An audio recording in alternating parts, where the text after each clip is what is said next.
Welcome to the film podcast that nobody listens to. I am Brodey. And I am David. What's up, y'all? It's your boy Bryce coming back for round 2, bitches. I think you're the first guest who's come on a second time now. Yes, not even an episode later. Wait, seriously? Yeah, I think I was here the last episode. Back? I don't even know. I think it's been a minute. We were supposed to record last week, but your boy here got sick and it was fucking stupid. But we're That's here. Right. I'm alive. Thankfully. Yeah, I know. David is a little upset that I'm here, but that's okay. Yeah, man, I almost had a new host. Oh my god. So today's discussion is going to be on the 1970s and how probably the best decade of anything ever, including not just films but music too. Yeah. Like, let's just be honest. Like, the 70s was where it's at, and I didn't grow up in the 70s. My dad did, and he said it was pretty fucking awesome, and I believe him. Plus, like cocaine and stuff, so that's awesome. Well, he didn't do cocaine, so I don't know about that part. Yeah. I'm going to say perception might be a little skewed. Just, I guess the only thing about the 70s that I think is kind of cringe is the hairstyle and the clothing is kind of cringe. It's very out of date. It's better now, than the 80s, especially. though. The 80s is worse. My God. I hate 80s films because if you look at especially like Nightmare on Elm Street films, those hairstyles are just so awful. It makes me cringe. God. And just the clothing being dedicated to like the shiny and the neon and does not work anymore. Awful the music. popcorn flicks of the 80s are good, but like the smaller films are pretty shit. Well, it's funny when you look at the 70s, which we'll talk about here in a second, such like, you know, like deep, fucking like crazy, tensely crafted films, auteur, all that shit. And the 80s is like a goofy version of the 70s. Just way more goofy. Yeah. In a way. Yeah, I could see that. But then the 90s comes back because of guys like with Tarantino and others who made smaller films. Yeah, PTA. And, you know, that's when like the fucking the rise of the indie movies, you know, happens pretty much. If I was a filmmaker and I could go back in time and make films, I would definitely be in the 90s. The 90s is just where it's at. It's just the perfect, like with modern technology in a way, while also being able to be creative, you know? Yeah. It was definitely a new renaissance, especially with the rise of independent movies. Mm-hmm. Well, PTA said it best. No way that... Oh, sorry, go ahead. Sorry. No, I was just going to say that there's no way that, like, Kevin Smith is making movies in any other decade. You know what I mean? Right. Yeah. He needed a guy like PTA to make Slacker and Tarantino to make Reservoir Dogs first. Do you know what I mean? You're funny. Well, PTA even said that back in the 90s, companies, TV companies were throwing around money left and right just for these indie filmmakers to make their shit.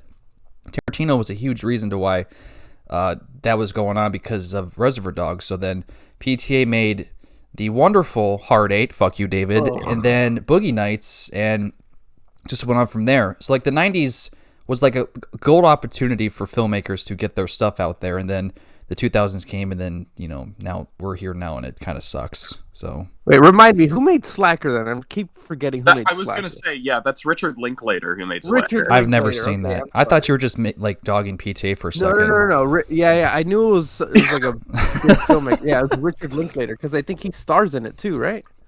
I think so. I don't know. I haven't seen it. Character in the movie. I've only seen the what is it? The trilogy he made. The Before trilogy. Thank you. Yeah, I've only seen that. Which bangers? Let's be honest. Guy of all of them. Yeah. Bangers. We got to talk about that sometime. Yeah, well, Midnight sucks, but the first two are bangers. Yeah. This guy. Oh, Midnight is fantastic. Don't do this. No, they're all very poetic. They're like if Bergman was a little more subtle. I like that about those films. In a way. I've seen two Bergman films. You know what? Those aren't his best movies, though. I like Bergman. The two films I've seen, they're just like hit you on the head poetic. Like he's in your face saying, "This is poetry," over and over again. I'm like, I understand, sir. Please get away from me. Have you seen Persona yet? No, I've only seen The Magician and Cries and Whispers. And Cries and Whispers was a Best Picture nominee of 73. That's why I watched it. That's right, yeah. I like Cries and Whispers. Persona is like one of my favorite movies. It's like kind of poetic, but also you have no fucking idea what's happening at any point of that movie. I need to see it's that just one. The music thing I've ever seen. That's the seventh. The Seventh Seal. I got to see that one too. That one's good. That one's a little slow paced. That one. Yeah, that's a good one. But the 70s, I mean, just listing a few films just shows how incredible it was. You got not only the two Godfather films, Jaws, Dog Day Afternoon, Love Story. I have a whole list I'll get to, but just like you have Coppola, Spielberg, Scorsese. Who am I missing here? Coppola, Spielberg, Scorsese. Who was it? That one hack. What the fuck's his name? Kubrick. Oh, that one. I knew you were gonna say that, you asshole. Wait, Sidney Lumet. I would argue Lumet had a banging run more than Coppola because his films in the 70s are just incredible. I would agree. Yes. Yeah, I think so. I love you, Bryce. I think, yeah, because actually, I don't know. I don't know if I like Dog Day Afternoon more than The Godfather, but I do like it more than Part 2. Part 2 is not as good as the first one. I don't understand this surgence of people saying it's better. It's good. How many times have you seen it? Me? Like 3 or 4 times. Because I genuinely think it gets better with each watch because there's new shit to take out of it every time you watch it. It's a good continuation of wonderful sequel, one of the best sequels ever made. But the first one has that, just perfection to it. Not only with Marlon Brando. I agree. My thing is the first one, greatest movie of all time. Like as cliche as it sounds, I genuinely believe that. Yeah. I think the second one's like top 10 though. You know what I mean? Like I think it's amazing. Well, the first one for me. Oh, sorry. Go ahead, Bryce. I was just gonna say, like, I do love Part 2. I just think at the end of the first one, like, Michael's arc is done, and I feel like Part 2 is just like, okay, yeah, he's just doing more evil shit. Like, okay, not that it's like boring, but I think it's because of the book. You know what I mean? In what way? The book is long as fuck, and like, the whole thing. One of the reasons that they made Part 2 was because Part 2 is basically the beginning of the book, because. So the beginning of the actual book is the beginning of the second movie with Vito and his rise to power. You know what I mean? Mm-hmm. Yeah. So I think that's why they had to make Part 2, and I'm sure Coppola, wanted to, because I know that after the success of the first movie, he said that like as part of my contract, you guys need to let me. You need to give me like total control of my next handful of movies. You need to let me make The Conversation and all these other fucking movies. That was part of the deal he made. Well, the first one gets me is because Coppola had to fight tooth and nail to get his vision out, and he succeeded, and it's wonderful. It just shows that the 70s, really the first decade to give these filmmakers like their control, their creative control. And look what happened. I mean, Coppola succeeded so well with the first one. And then he was able to make the second film and The Conversation in the same year. That's fucking crazy, which I would argue The Conversation is better than Godfather Part 2. I agree. I love The Conversation. Yeah. It's so good. Is it? Yes. It is. Bryce, I do have one complaint with that film, and it just bugs me to my core. It's this one scene where Hackman... they take like these girls to their little hideout where they're like doing that shady shit and they like have a party, and I'm thinking there is no way in hell this paranoid guy would take strangers to his lair that he's doing this shit in and just showing off. Like that's kind of out of character, don't you think? It is. It didn't like particularly bother me in the moment. I remember I read your Letterboxd review and you said that, and I was like, oh, I get it. I mean, they at least like get some good tension out of that scene. Like I like how the other guy is kind of like pressing him for like answers and shit, and he just doesn't want to budge. Like I think that's a cool concept. But yeah, it does make sense. I don't think he would do something like that. But if they cut that, perfect 5 out of 5. But that one scene, I'm like, dude, I know you're trying to get laid. Everyone wants to get laid. I get it. But like you wouldn't do that. You just wouldn't. I don't dig that. But besides that movie is awesome. Awesome as hell.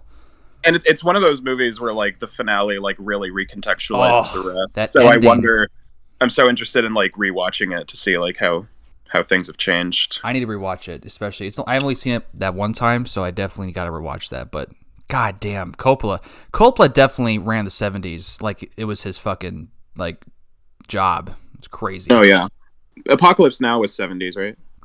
79. Yeah, 79, I think. Yeah, same year as 79, All That Jazz. Perfect. Best editing I've ever seen. Would not watch it. Oh, you gotta watch it. Yeah. Oh, it's Roy Scheider at his best. It's got the editing is insane. Bob Fosse is such a good filmmaker. I love that guy to my core. Great filmmaker. And I mean, they say loosely based off his life. It is. That's him, dude. Come on. And you know what pisses me off about the Oscars during the 70s? In 79, those two films, Apocalypse Now and All That Jazz, were nominated for Best Picture. Either one could have won. I'd have been happy. But it lost to the boring Oscar Beatty Kramer versus Kramer. And it's such a fucking crock of shit because that movie is just Marriage Story, but better, I guess. It's worse. It's worse than Marriage Story. No. Marriage Story is awful. I'm sorry. What? No! I'm sorry. I don't understand the hype for that one. I love it. What? I don't get it. I was like, like, I don't think it's fucking God's gift the way other people. Man, I could just put this on when I need to sleep. Oh my god! Wow! I just stole David's joke. I don't care. Wow. But no, it's just back to the 70s. It just I looked at all the Best Picture nominees from 70 to 79. It's just like, God damn, dude, so many bangers. It's just unbelievable. Yeah, definitely. Yeah, 70s were also good for like smaller films too. Like Tarkovsky like really got a run going, like with Stalker and Solaris and stuff like that. And then Jodorowsky was making shit like Holy Mountain and El Topo. I'm pretty sure El Topo was 70s. Yeah, and those are like some of the best movies ever. Mm-hmm. And they show like they're so fucking creative with like these small ass budgets, but they still manage to get like such a lightning in a bottle execution out of them. That's the thing about like a lot of like just the certified bangers of the 70s is they are just all of them so lightning in a bottle, just like consistently, and it's just like, how the fuck did you do this? Yeah. Like make something this good. It's insane. It's insane, man. I mean, you said small budget films, which is a good point. You know what was a small budget film? Rocky. Really? Rocky was a low budget, low tier, like small crew. The guy who composed the score did it in like a day. So low, and it made so much money. It won Best Picture, the first sports film to win Best Picture. And just Rocky. Come on, Rocky's incredible. It's one of the best films ever made. I love Rocky. I was gonna say deservedly won Best Picture because it's fantastic. I haven't seen it in years, but I have to look at the lineup for that year though. I don't know that it beat Network. And Network is fucking incredible. Network is ass. Are you fucking kidding me? Network sucks. Come on now. You're fucking crazy. Bryce with me. Bryce, you're on my side, huh? I haven't seen Network. You're fucking dude. You are insane. You need to fucking go Network fuck off. Shit. I cannot believe what people like that movie. So that means you're a conservative. What? Oh my god, this is so funny because sometimes when David says shit like this, like I think like he's joking, but no, I looked it up on his letterbox and yeah, he actually does. You're fucking crazy. Network is one of the best scripts I've ever seen on the screen. I will say I love the fact that my brand is so that you can't tell what I'm talking about or what I actually feel like, that you have to check my letterbox.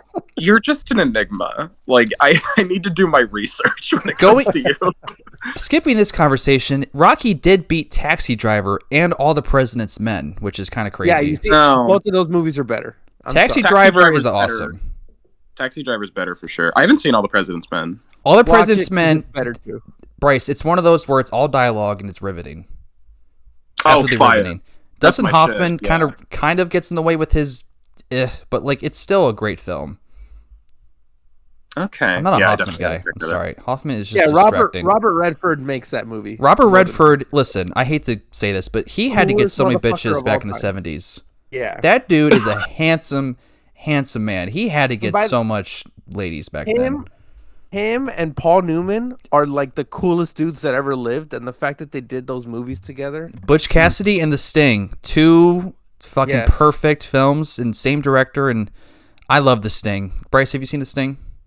I haven't, but I love Butch Cassidy. Dude, that's great. The Sting is my favorite Best Picture winner. Went for 73. It's got Robert Shaw as the villain. It's the best con movie. The script is phenomenal. It's just it's a film you can sit down and watch anytime and just enjoy your time. It's just so wonderfully crafted and fucking awesome. So good. I love it. Sick. Yeah, my mom loves that movie. She's been wanting me to watch it for so long. That's the one where, speaking of this, like the 70s topic, my dad is responsible for showing me like all these great 70s films like Rocky, Godfather, The Sting.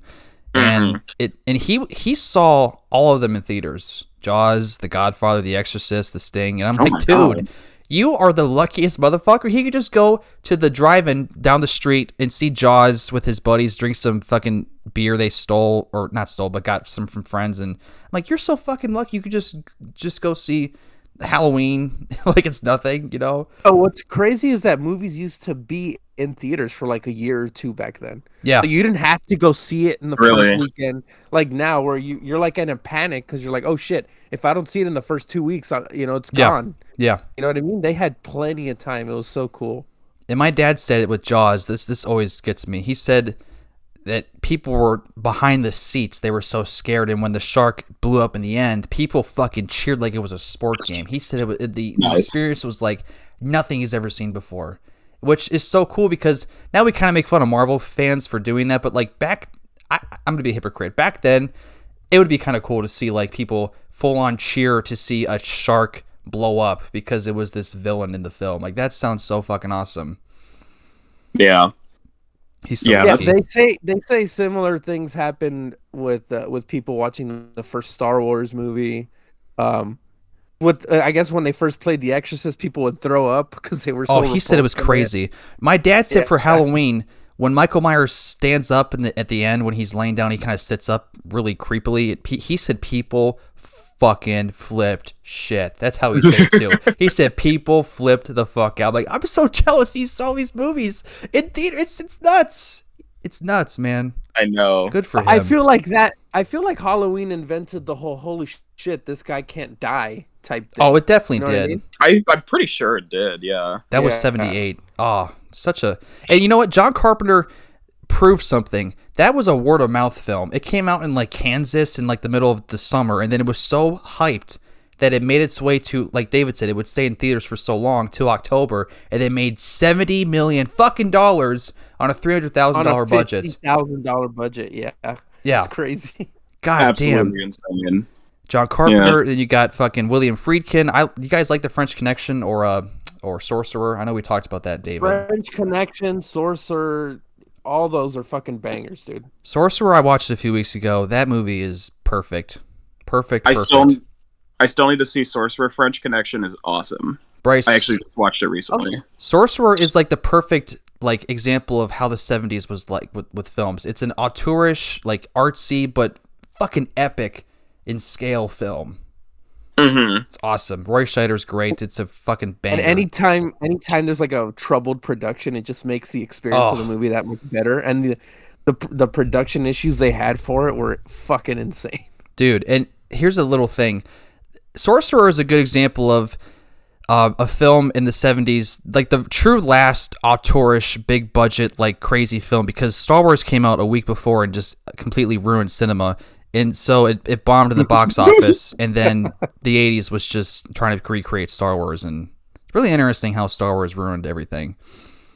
No, it really did. It did. I mean, I love Star Wars, but I mean, it's so true. Like, the downfall started with Star Wars, undeniably. Because Jaws is the first blockbuster. It made $100 million, the first film to make over $100 million. It started this wave, and it was actually a good film. We know this. But then Star Wars came out. I'm not trying to just dog Star Wars because I'm a fucking asshole, but just it took the wrong lessons from Jaws and just blew it out of the water, and it made more money, and then it became this fucking cultural icon. It's not that the movie took what Jaws did in a bad direction. It's that the studios took you're right. The success of those movies and said, oh, this is the future of movies. Fuck all those other smaller pictures. Yeah, exactly. Picture movies. Star Wars started that. And the first Star Wars is good. I like it. I'm not just a hater. I do like the first one. The second one is good. Obviously, people say it's the best one. The third one, the sixth one sucks ass. And then we got the rest is history. The prequels are the worst thing ever. I love the third one the best, though. I'm sorry. Revenge of the Sith. That one's amazing. Yeah, Revenge of the Sith is actually good. I love... That one's the best because, one, children die, which is amazing because that's in a Star Wars film. And Ewan McGregor is the best. And, of course, John Williams' score is just... That dude's a god. Oh, yeah. I mean, as much as I hate Phantom Menace, it might be my least favorite movie of all time. Seriously? Duel of the Fates is one of... Yeah, no, for real. Really? But Duel of the Fates is one of the best pieces of film music of all time. Bryce, I gotta hear why. Because I like Phantom Menace because of Darth Maul. I'm just being honest here. Well, the issue is that Darth Maul's in like 10 minutes of the movie.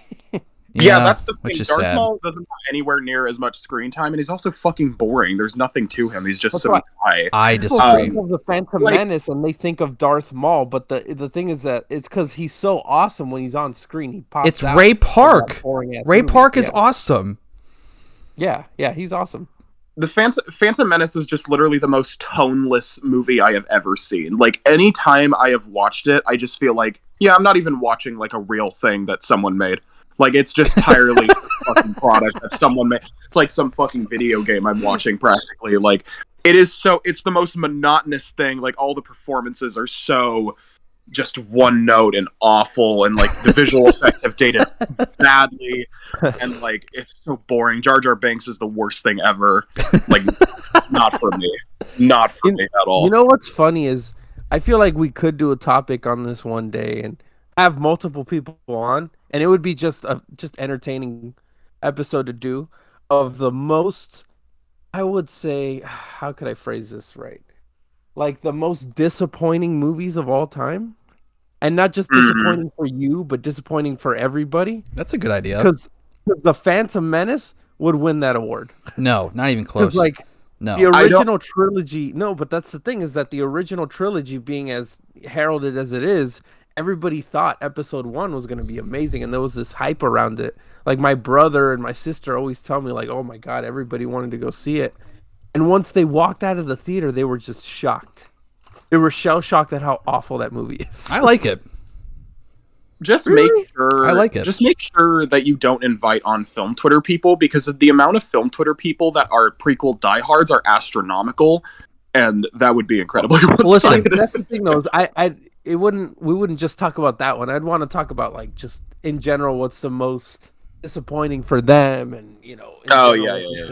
The Phantom Menace is still better than any of the sequel trilogy films. Stop. No. Yes. It's not even better than Yes. Rise of Skywalker. Yes. You're on crack. The sequel trilogy is ass, and Disney complete. How do you buy Star Wars for fucking $6 billion or however much they paid for it, and not have a plan? They just said, "Okay, JJ, do your thing." JJ did his thing, and then Rian Johnson came in, and I like The Last Jedi. I don't care if people say it's good, but it's not perfect. He did his thing, and people hated it. They said, fuck." Then they made the new one. Force Awakens is good. No, it's not. That's my least favorite Star Wars film. That movie is just A New Hope. It sucks. Stop it. It's awful. Better than A New Hope. It's a better version of A New Hope. This is not the Star Wars podcast. I don't want to talk about this anymore. I don't like Star Wars. You know what? Star Wars part of the 70s. You have to include it in the conversation. We talked about it though. In a bit. Fair. Okay, let's save a Star Wars topic for another podcast episode. How about that? But I do want to say this about other 70s movies. Okay. There was like a run of badass car scenes and chase scenes and shit. Yeah. Movies. The French Connection, though. Vanishing Point. There was Bullet. Bullet was the 60s. The French Connection. There was some badass car movies in that decade, Yeah.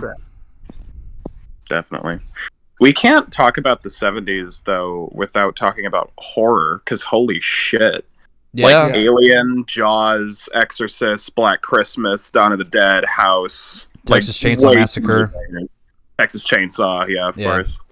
No, it definitely was, and it had that auteur style to it. Like, I mean, I don't like The Exorcist as much as the next person, but it's the first big budget studio horror film, and it's actually responsible for kind of like giving this resurgence to horror, like actual horror. And I got to give freaking some credit, because while the first 2 acts aren't as good, the third act is fucking insanely good. Oh, one of the best third acts ever, I think. It's just intense. I love the acting, the effects, I love that a studio gave makeup, thank you. I love how the studio gave this great director, Friedkin, full free ranks, money, and they did kill it. I'm not a fan of the first 2 acts, but still, it's a reason why horror was kind of respected in the 70s until the 80s ruined it. Yeah, definitely. The Exorcist is like kind of, I hate the term elevated horror, but no, but it is though.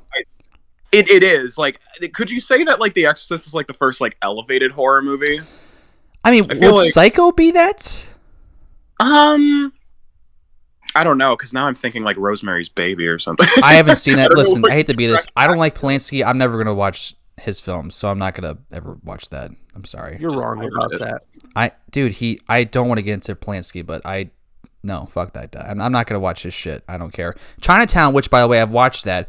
This is the film noir guy talking here. I watched Chinatown without thinking Polanski and all that shit. It was a boring slog to get through. Oh, stop it! So boring. So boring. No, that's a fucking phenomenal No, movie. it's not. It's okay. It's a solid 2.5 out of 5. It's a solid like 9 out of 10.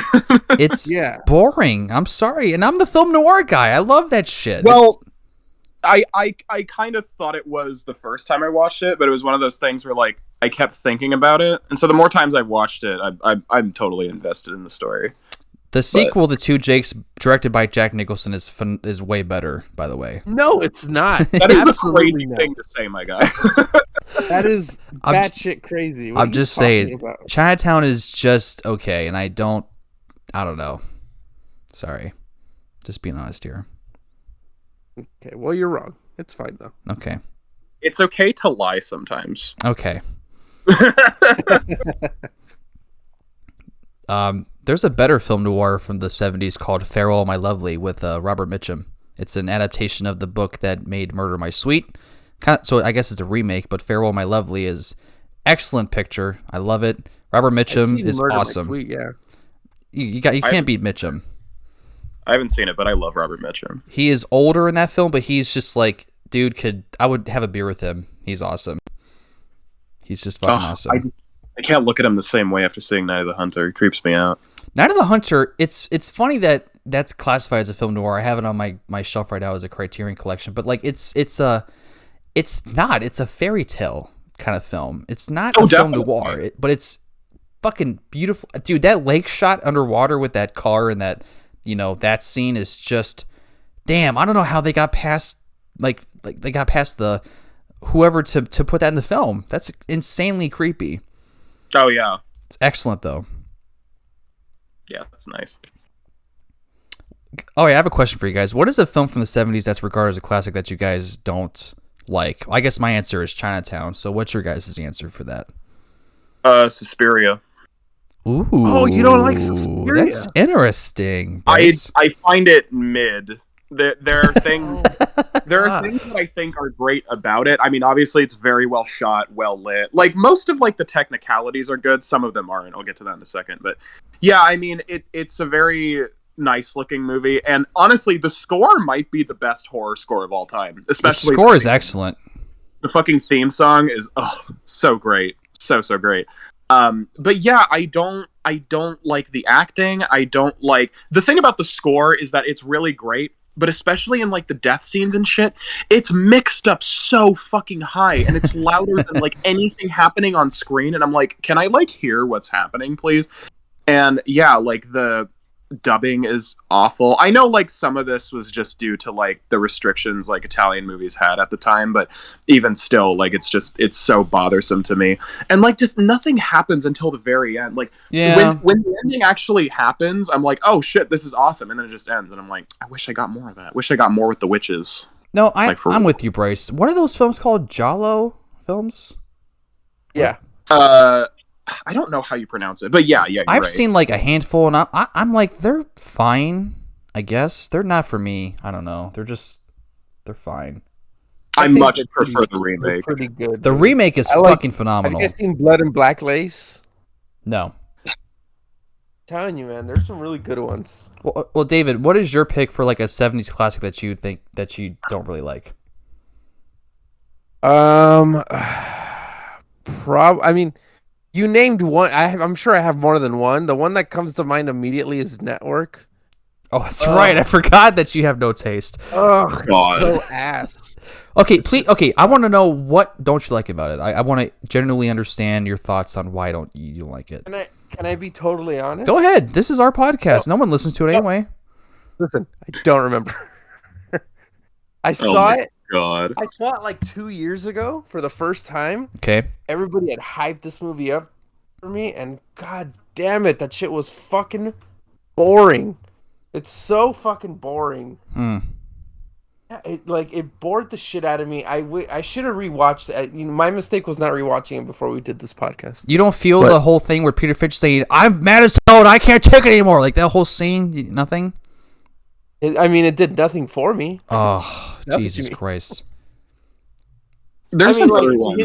His performance is pretty good, but I was just like, yeah, that's fine. You know, he was Australian, by the way. That actor, Peter Finch. Oh, really? Oh, that's pretty impressive. I couldn't tell. He died meeting Sidney Lumet at a bench after the film was done, and he is the first actor to get whatever the word is, an Oscar after he passed away. Oh, what's it called? Postmortem? Yes, thank you.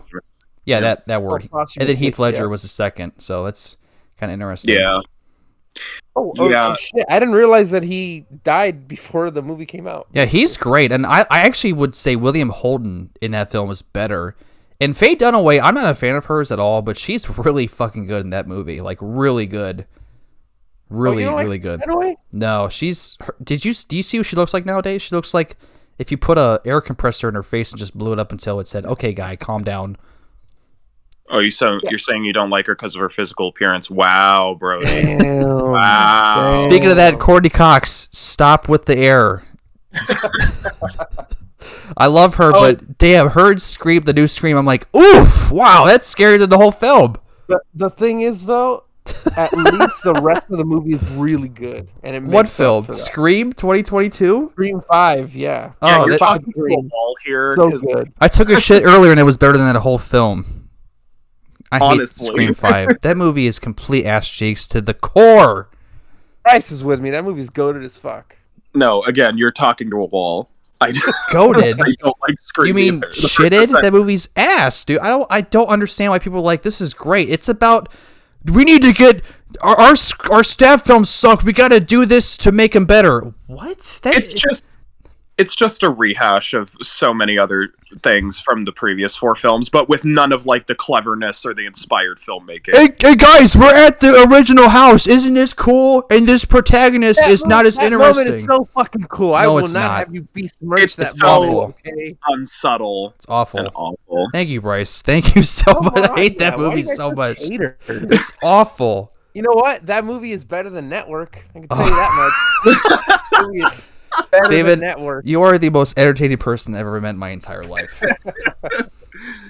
Well, this is why I have a question for you guys. Yeah. I'm sorry, Bryce, were you going to say something? Oh, I was going to say I just realized there's another 70s movie that I don't vibe with that much. No, I want to hear it. What is it? Carrie. Ooh. You know what? I don't disagree with that. You know what? I'm with you on that too. Carrie is good, but not like the best thing ever. It's decent, but I just, in some moments, like, it's just too over the top for me, especially acting wise. I'll say this: I really like Sissy Spacek in it. She's good. Like, she's good, yeah. And the blood scene's awesome. Come on, let's be honest.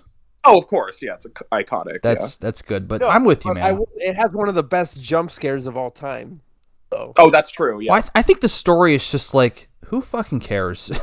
You know? Yeah, honestly, I don't care that much. I do love the jump scare in The Exorcist 3 with the brilliant Brad Dourif. Dude, one of the most underrated horror movies of all time. I completely agree. For once we agree on something. An incredible movie. I gotta see that. Was that the 90s though?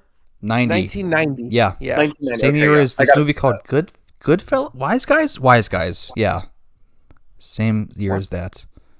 No, Goodfellas. Oh, I thought it was Wise Guys. It's just a little underrated film. Wise Guys is the book. So, guys, I have a question I just thought of. What do you think if we had filmmakers, say like PTA and Tarantino were alive in the 70s and they made films? What do you think that would have been like? Oh, jeez. You know what? I don't think that would have been good because I feel like those guys were heavily inspired by 70s movies. Yeah, exactly. Like, like Boogie Nights. Like, Boogie Nights is just the most 70s infused 90s movie. Besides, like, Dazed and Confused, maybe. Yeah. Like, no, you're right. I mean, I guess they could have taken inspiration from filmmakers that were older, but I'm sure they already have. I think PTA would have like been too obscure for the 70s. Yeah. Yeah. Totally. Yeah. Like, those people, they definitely needed to exist now. Yeah. Like, yeah. They just take up, like, this zeitgeist much more. Like, it's much more fitting for it. I mean, Tarantino would have done fine because he makes films for brain-dead morons, so it would have worked out just fine for him. Fuck off. I am proud to be a brain-dead moron. That was a joke, people who don't listen to this podcast. That was a joke. But nobody's listening anyway. No. Whoever said, I'm sorry, I don't know if it was Bryce or you, David, but whoever they took inspiration from the 70s is very true. They definitely did. Yeah, well, I started because I'm a genius. PTA and Tarantino. I mean, there's a filmmaker that everyone always compares PTA to. Isn't it Altman? Doesn't everyone compare PTA? Altman was his, like, what's the fucking word? Inspiration, I guess. Yeah. Which He's I watched. better than Altman. I watched Nashville, and Nashville is good, but PTA is definitely a better filmmaker and writer by far. Yeah, I think sometimes people have trouble, like, admitting that there are some modern filmmakers that are better than their previous inspirations. Mm-hmm. That happens. I just wrote a piece on There Will Be Blood last night, and look, hot take, I think that's the best film of the 21st century. PTA and Day-Lewis together just obliterated cinema to its core. It's just fucking insane how good that film is. Yeah, it's a perfect movie. Like, wait, which movie? I'm sorry. There Will Be Blood. Stop it.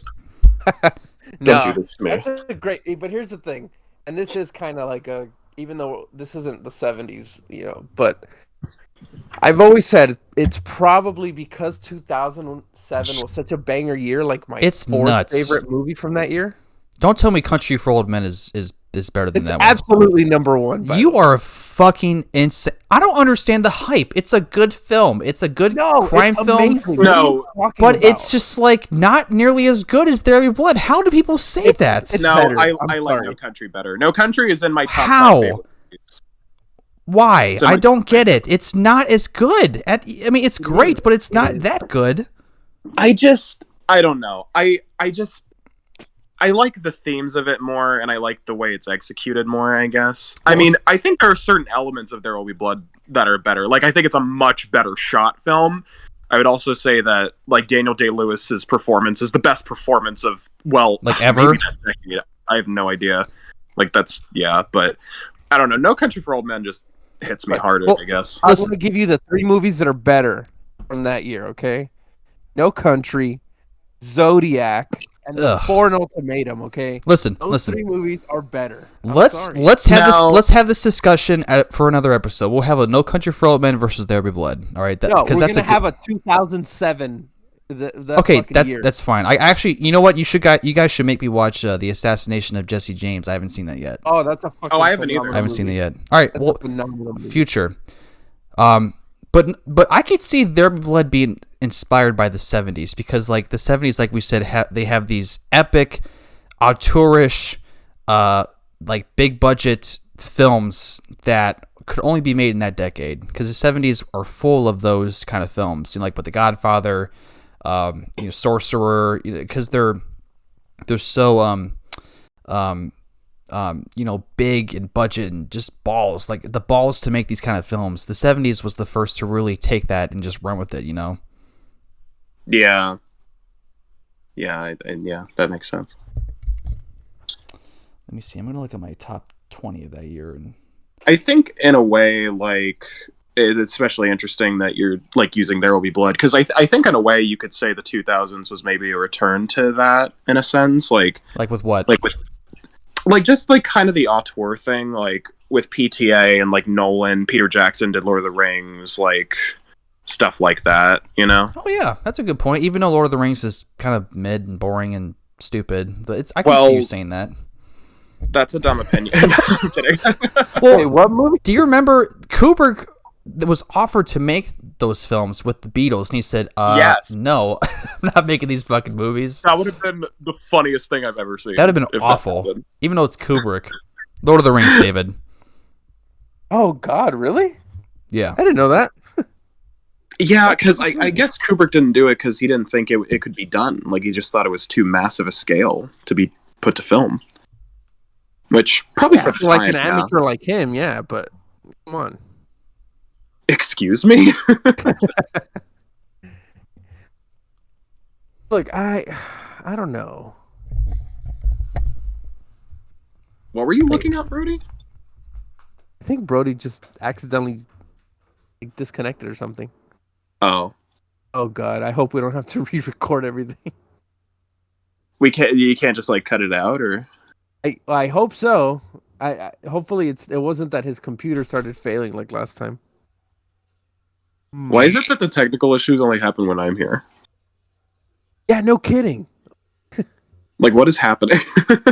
What the hell? Because you said what? That only started when I came here? Yeah. Were you really the last guest we had on too? Holy shit. Literally the last one. The last episode you did was the one where we were doing horror from the 2010s, and I was there. Yeah, we talked about X, right? Yeah, straight up, back to back, I'm here. Oh, shit. I didn't even realize that it had been that long since we recorded, because that was like almost a month ago. Yeah. Damn, no, this would suck if we would have to re-record, because we are so much farther into this than we were last time, and we had to re-record. Last time we were like less than 10 minutes in. We're like 45 minutes in already. We have literally said so much shit. Like, I know. We've gone off on so many tangents, like... Yeah, and that's what the podcast is. We're good. Yeah. Oh, no. Where the fuck is he? He still hasn't I saw his little green light pop up. What, me? Yeah. I'm right here. Where have you been? Sorry, I took a little break for a second. Oh, okay. Oh, okay. Can you just like cut it David, out? I fucking texted you, man. Why don't you look at your fucking phone? You didn't text. I don't have a text from you. I mean, Twitter message. Sorry. Oh, you mean a DM? Come on, old man. I'm getting married, so I guess I'm out of the trick. Speaking of the 70s, we brought up earlier about horror. Bryce said that about horror. I think a big aspect of the 70s that made it so well, people like David Lynch really shined in the 70s with Eraserhead, 1977. Oh, yeah. That's right. I love Eraserhead. That's another one where I'm like, I like Eraserhead. It's so it's too weird for me. I'm sorry. You sound like my fucking fiance. What's wrong with you? Your fiance's got good taste, clearly, because she has a good taste similar to mine. Yeah. Oh my god. That shit's weird. I like Eraserhead. It's not like my favorite Lynch. It's perfect though. Like it's like he made that on like what, $50,000 less of a budget and over 4 years, and just the effects. That fucking baby thing is just completely uncanny. What the fuck even is that? Yeah, no, like, yeah, I mean, what they did for the budget, like, is very impressive, for sure. Yeah, it's solid 7 out of 10 though. It doesn't like amaze me. That's low. What she said. That's low. that's a little too low for me, man. I would give it a 10 because it's just so, just fucking. It's Lynchian. That word is because of him, but it's literally is Lynchian. It's a solid 5 out of 10, 6 out of 10. This fucking guy, really? You're such an asshole. I prefer when Lynch is a lot more, like, subtle about his surrealism. Like, Mulholland Drive or Blue Velvet, those speak to me a lot more. Lost Highway for me. Oh, I gotta see that. Oh, it's perfect. That Mystery Man scene, you probably saw it on Twitter with Bill Pullman, the fucking genius Bill Pullman. I love him. Is awesome. The guy's like, I'm in your house or whatever. Yes! Standing right in front of him. I love that scene. It's so good. It's the perfect Lynch moment ever. It's perfect. I love Lynch. I gotta see that. I gotta see what's the one he made? The one with Laura Dern, the newest one. Inland Empire? Thank you. Yes, I have not seen that, but I saw it's 3 hours long. I love Inland Empire. It is literally the most movie ever made. Where can you watch it?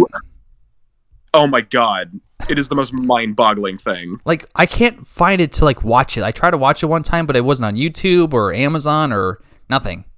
YouTube is where I watched it. What? Did I just not do it right? If I can find it, I'll send it to you. Please, because I want to watch it. Because I still gotta watch that and Dune for Lynch. Oh yeah, I'm so interested in Dune. Oh, you guys haven't seen his version of Dune? No. Nah. Because Dune is kind of a boring story. It is, and sand. that movie isn't great. The sand is the answer, and it's about white people trying to get down on a tribe because the author is clearly inspired by America. The movie criticizes that, though, let's be fair. the Denis Villeneuve version. I can't talk today. His name is Dennis now. We're gonna call him Dennis until he makes a better movie. Can we just stop? Can we just stop now? Can we just stop talking at this point? Because what's the point? This guy. No, the first Dune for Denis Villeneuve is good, but it just cuts off at like the first act. I'm like, this is the movie you made this movie. That's what I mean, though. Like that shit just feels so incomplete. I do really like Dune, and I've seen it a few times, but yeah, the entire movie does kind of feel like a first act, like the whole movie. And the score is very like not subtle. that movie left me with fucking blue balls. Like this is it? Like, what the fuck? It's like going to first base and they say, all right, see you in 3 years. Exactly. I'm like, what? We're only going to first base? I'm like, God damn you. Well, I guess the story is that big, but it's a 3-hour first act. I've never seen it before, ever, for a film. Yeah. It's definitely not it's definitely not the best Denis Villeneuve sci-fi movie. No. Arrival and Blade Runner are much better. Yes. It's his weakest movie, honestly. Like, no, his weakest is Polytechnique. Thank you. Absolutely. Polytechnique sucks. No. I like it. It's just not as good as his other films. Polytechnique is just it's a well-made movie, and it's a fucked up movie, though, obviously. But we can all agree Prisoners is his best film, right? No. This fucking guy. What do you mean, no? Listen, it's between Blade Runner 2049 and Incendie. Thank you. I love both of them, but Prisoners for me is like, this. I fuck with this movie to the core. Prisoners has a weak third act after two amazing first What do you mean weak? I agree. How is it weak at all? Just, I don't know. It's perfect. Like what? What's weak about it? Like how it ends? Yeah, especially the ending. I love how it ends. It's perfect. It's the perfect implied. What happens? I don't know. You figure it out. Ambiguous for the sake of ambiguous. It's something that, like, I feel like a first-time screenwriter would like. Ooh, I gotta write an ambiguous ending to make it seem cool. Like, no. No, it's what Christopher Nolan tries to do, but just fails every time. If the movie had ended sooner or later, it would be much better. I disagree. I think it's perfect. I love Prisoners. I love do everything love about the it. movie, though, by the way. Jake Gyllenhaal. Like a 9 out of 10. We're not completely shitting on it. We just think it's not his best movie. Jake Gyllenhaal in Prisoners is like cinema to the core. Detective Loki. Awesome. Hugh Jackman's best performance. Hugh Jackman's best performance. All the performances are perfect in that film. Well, it's a mid-script, but Denis Villeneuve really takes it and runs with it. You know, the script is like nothing we've seen before. It's something we've seen before, but Denis Villeneuve, with his perfect direction and the cinematography and the music, the performance is really elevated to another level. Oh, Paul Dano's great in it too. Same with Sicario, which I love. Sicario, it's my second favorite of his. I love Sicario. Yeah, that's a great movie. I love Del Toro in that one. Yeah. Oh, he's awesome. He was robbed of an Oscar. Oh my fucking god, you're right for once. It's so agree. What do you mean for once?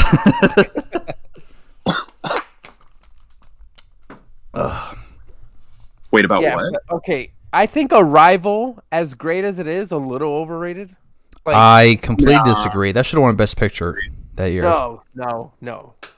Yes. No. Yes. It's like the 10th best movie of that year, even though that year is stacked. No.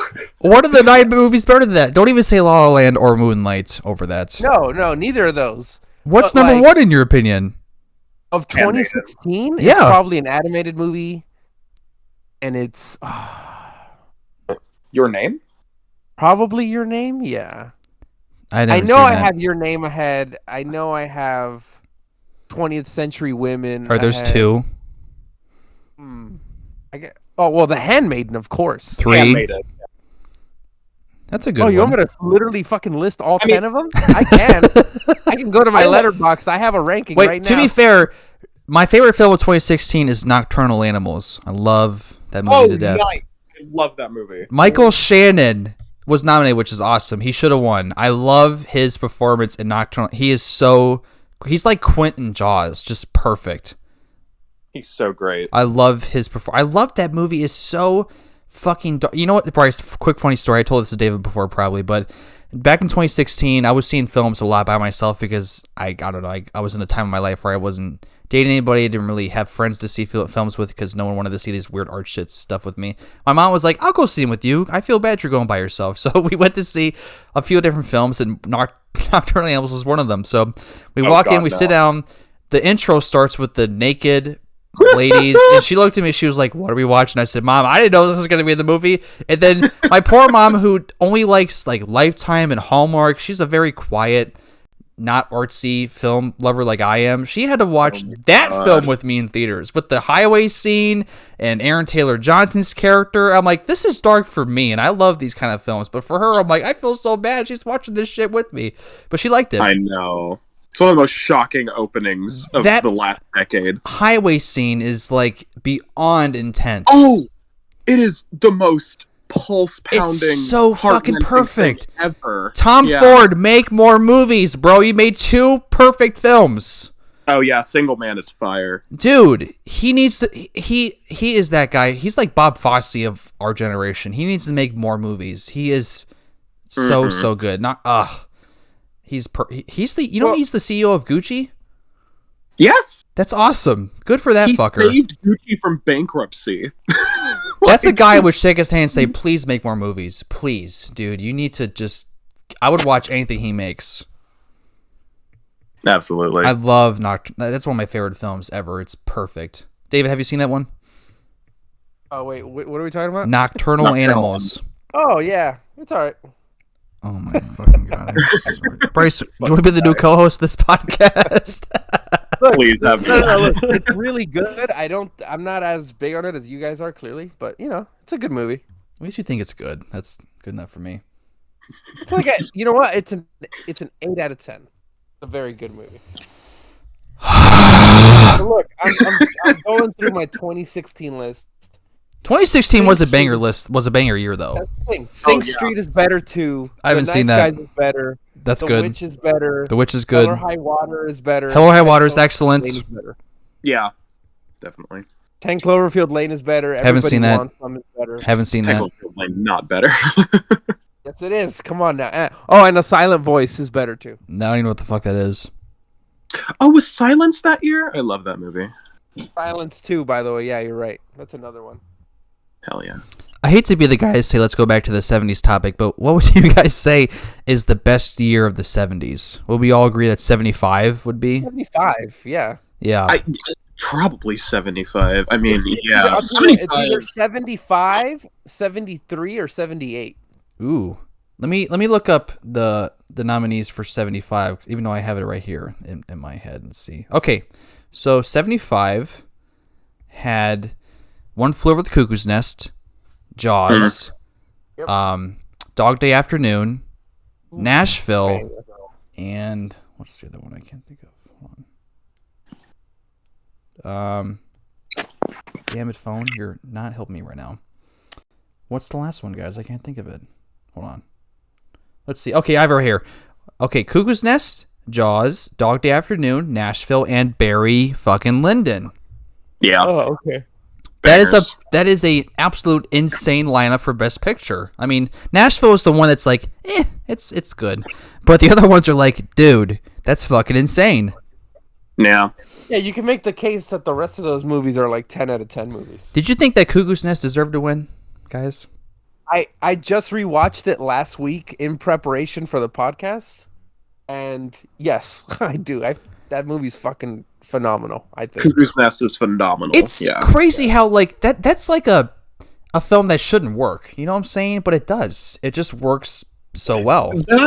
That under another director, that would be like the most manipulative, exploitative. But it's so like empathetic and just beautiful. Nicholson's perfect for that role. I mean, he plays crazy like no other. Like, I mean, Jim Carrey can probably maybe come close to that level, maybe, but Nicholson is just, he plays crazy like it's his job. Mm-hmm. That movie's great. I was gonna say it's Milos Forman, right? Yeah. He also made the wonderful Amadeus, and I love Amadeus. I love music. Got to see that. Amadeus, if you like, fuck me, dude. Mozart. It's fucking awesome. I love Amadeus. It's long, but it's great. Yeah. The actor from Animal House, which is a 70s film, which I love to death. It's hilarious. It plays Mozart. I forget his name, but he's so good as Mozart. Nice. It's nuts. It's a fucking that film shouldn't work either, but Milos Forman just is that guy, I guess. He makes it work. I gotta ask this since he's so influential in many ways, and it's 70s. How do we feel about Woody Allen? Fuck him. His movies specifically. Annie Hall is boring as stupid. I don't understand why it won Best Picture. It's stupid and boring. I love Annie Hall. It's creepy and weird, and I don't dig it. I don't like Woody Allen. Sorry. Well, he's a creepy, weird dude. Obviously, he married his adopted daughter. Guys, he married a person he adopted and raised and married him. That's fucking weird, man. It's just and he made Manhattan. Manhattan's great. It's a great movie. I don't care. Fuck Woody Allen. I'm sorry. I'm not being that guy. Separate the art from the artist. Woody Allen and Polanski can go fuck themselves. I don't care. It's just so interesting to me, like, talking about, like, Woody Allen and Polanski specifically, because, like, just the crimes that they committed, and yet their movies are so critical of those specific types of crimes. Like, totally. The whole, like, rape thing, like, in Chinatown, or even, like, in Repulsion, right? The movie's, like, so, like, on the side of the victim, right? And in, like, Manhattan, like, the movie treats his character as such a creep, right? So it's so weird how that happens. Disgusting. With directors. Allen doesn't he's not subtle about Annie Hall, about how weird the relationship is. It's just gross. And that one Best Picture, really? What the fuck? Hold on, I'm looking at the nominations that year. I think you're thinking of Manhattan. I don't know what's weird about the relationship. Yeah. Hold on. I may be in Manhattan, that's the one where his character dates like a 17-year-old girl. You're right. I am mixing it up because Woody Allen likes to... Keep talking. I'm just going to look at the nominees. I was like, where are you going with that? Sorry. Look, I'm on my phone. No, I mean, you're right, but... Yeah, I don't know. I just he's subtle, he's over the top, like his style is so in your face, but it works for me. Ugh, his writing is not that interesting. I don't know why he's the best writer of the fucking He's awful. No. I mean, I think those are the only two films of his I've seen, but I mean, I like the writing in those. I haven't seen every one of his movies, but yeah, he's obviously not a good dude, but I enjoy his movies. I don't. I'm sorry. I can't, man. I just can't dig that guy. He's just weird. Let's see here. Best Picture. I'm looking at I will say, I did get really fucking annoyed when, Will Smith is now suspended for 10 years for slapping a guy, but, Polanski and Allen can keep their Oh my God. They're all good. No, because, like... Yeah, I agree, David. When Polanski won for The Pianist, which so many fucking years after that happened, right? Literally... Harrison Ford flew to him in France to hand him his Oscar personally. I'm like, what the fuck, yo? Listen. Are you kidding? If my best friend did what Polanski did, I would never talk to him again. I mean... Yeah, exactly. It's that simple. If I heard what he did, I'd be like, no, you're done. That's unexcusable. And the Hollywood's like, you know what? Whatever. And then, like David said, yeah, like Will Smith does one thing that's stupid, but it's not that bad. And then you got Polanski and Woody Allen and, of course, Weinstein, and they're just like, It's like they're so hypocritical. Exactly. Just banning someone for 10 years over a slap, which I don't think he should have done it, but like banning someone for 10 years over a slap. That was fucking hilarious. That was hilarious. Which, by the way, these were the nominees for 78, which Annie Hall won. So it was Annie Hall, The Goodbye Girl, which I want to watch, Julia, Star Wars, and The Turning Point. I've only seen 2 of them. Look, you know what? I don't like Star Wars, but Star Wars should have won. over Annie Hall. I'm dead serious. By the way, though, isn't that insane that you read all those Oscar baity movies and in the middle of that is fucking Star Wars? Star Wars should have won. I'm serious. I don't like Star Wars, but it should have won over everything. Seriously. I prefer Annie Hall to Star Wars. Oh, stop it, Bryce. I gotta watch The Goodbye Girl because of Richard Dreyfuss. I love him, and he won that year for Best Actor. That's a good movie. I gotta watch that one. Just fuck Woody Allen. I love Star Wars, but he's a creep. I don't get it, man. I can't. I watched Midnight in Paris because Emily wanted to watch that one year. I'm like, this is mid as fuck. I don't see why Woody Allen is so popular. His writing is just like not as. I don't get it. I don't understand why he's so popular. When I watch Woody Allen, I can clearly see that like guys like Richard Linklater and what the fuck's his name? Oh, definitely. He did Marriage Story. Yes. Oh, Noah Baumbach take such huge inspiration from him. Like it's so obvious. Yeah. Just I feel like Woody Allen when he writes in this stupid typewriter, he's just like jerking off like, oh, this is cinema. It's like, dude, calm down. This is like fine. This is I don't understand. I don't get why he won 5 Oscars. Picture him jerking off. I don't get it. He married his adopted daughter. That's weird. And Hollywood's like, who cares? Do you not think that's weird? You raised somebody for 18 years and you married them? Is that just not creepy to you? No, of course that's creepy. I'm not saying you guys. I know you guys agree, but I'm just saying in general to people who don't listen to this. Isn't that just weird? That's just fucking weird to me. I don't tweet about it because I had someone say, well, technically, he didn't raise her for the full 18 years. And I'm like, this... oh, who the fuck said that? It was some random bot cocksucker on Twitter. I'm like, you're going to defend this guy? Are you serious? It's so weird to me when people like go so hard on defending like Woody Allen or Michael Jackson because like here's the thing. Like, you're right. No, here's the thing. Even if you genuinely believe that they were innocent, why would you even care to defend them? Or because we know for a fact because he admitted to it that Michael Jackson at the very least slept in beds with kids, and that's not okay. That's it's so weird. So like, why are you even going to defend that guy when he's obviously weird as fuck? Anyway, Bryce, that's a brilliant point. Keep it to yourself. Yeah, exactly. Like, oh my god. Yeah, like. But then there are people that like who probably deserve to get canceled but won't, like Amber Heard. You know what I mean? It's because she's good looking. I mean, that's true though. Like, I wouldn't cancel her either because she's really hot.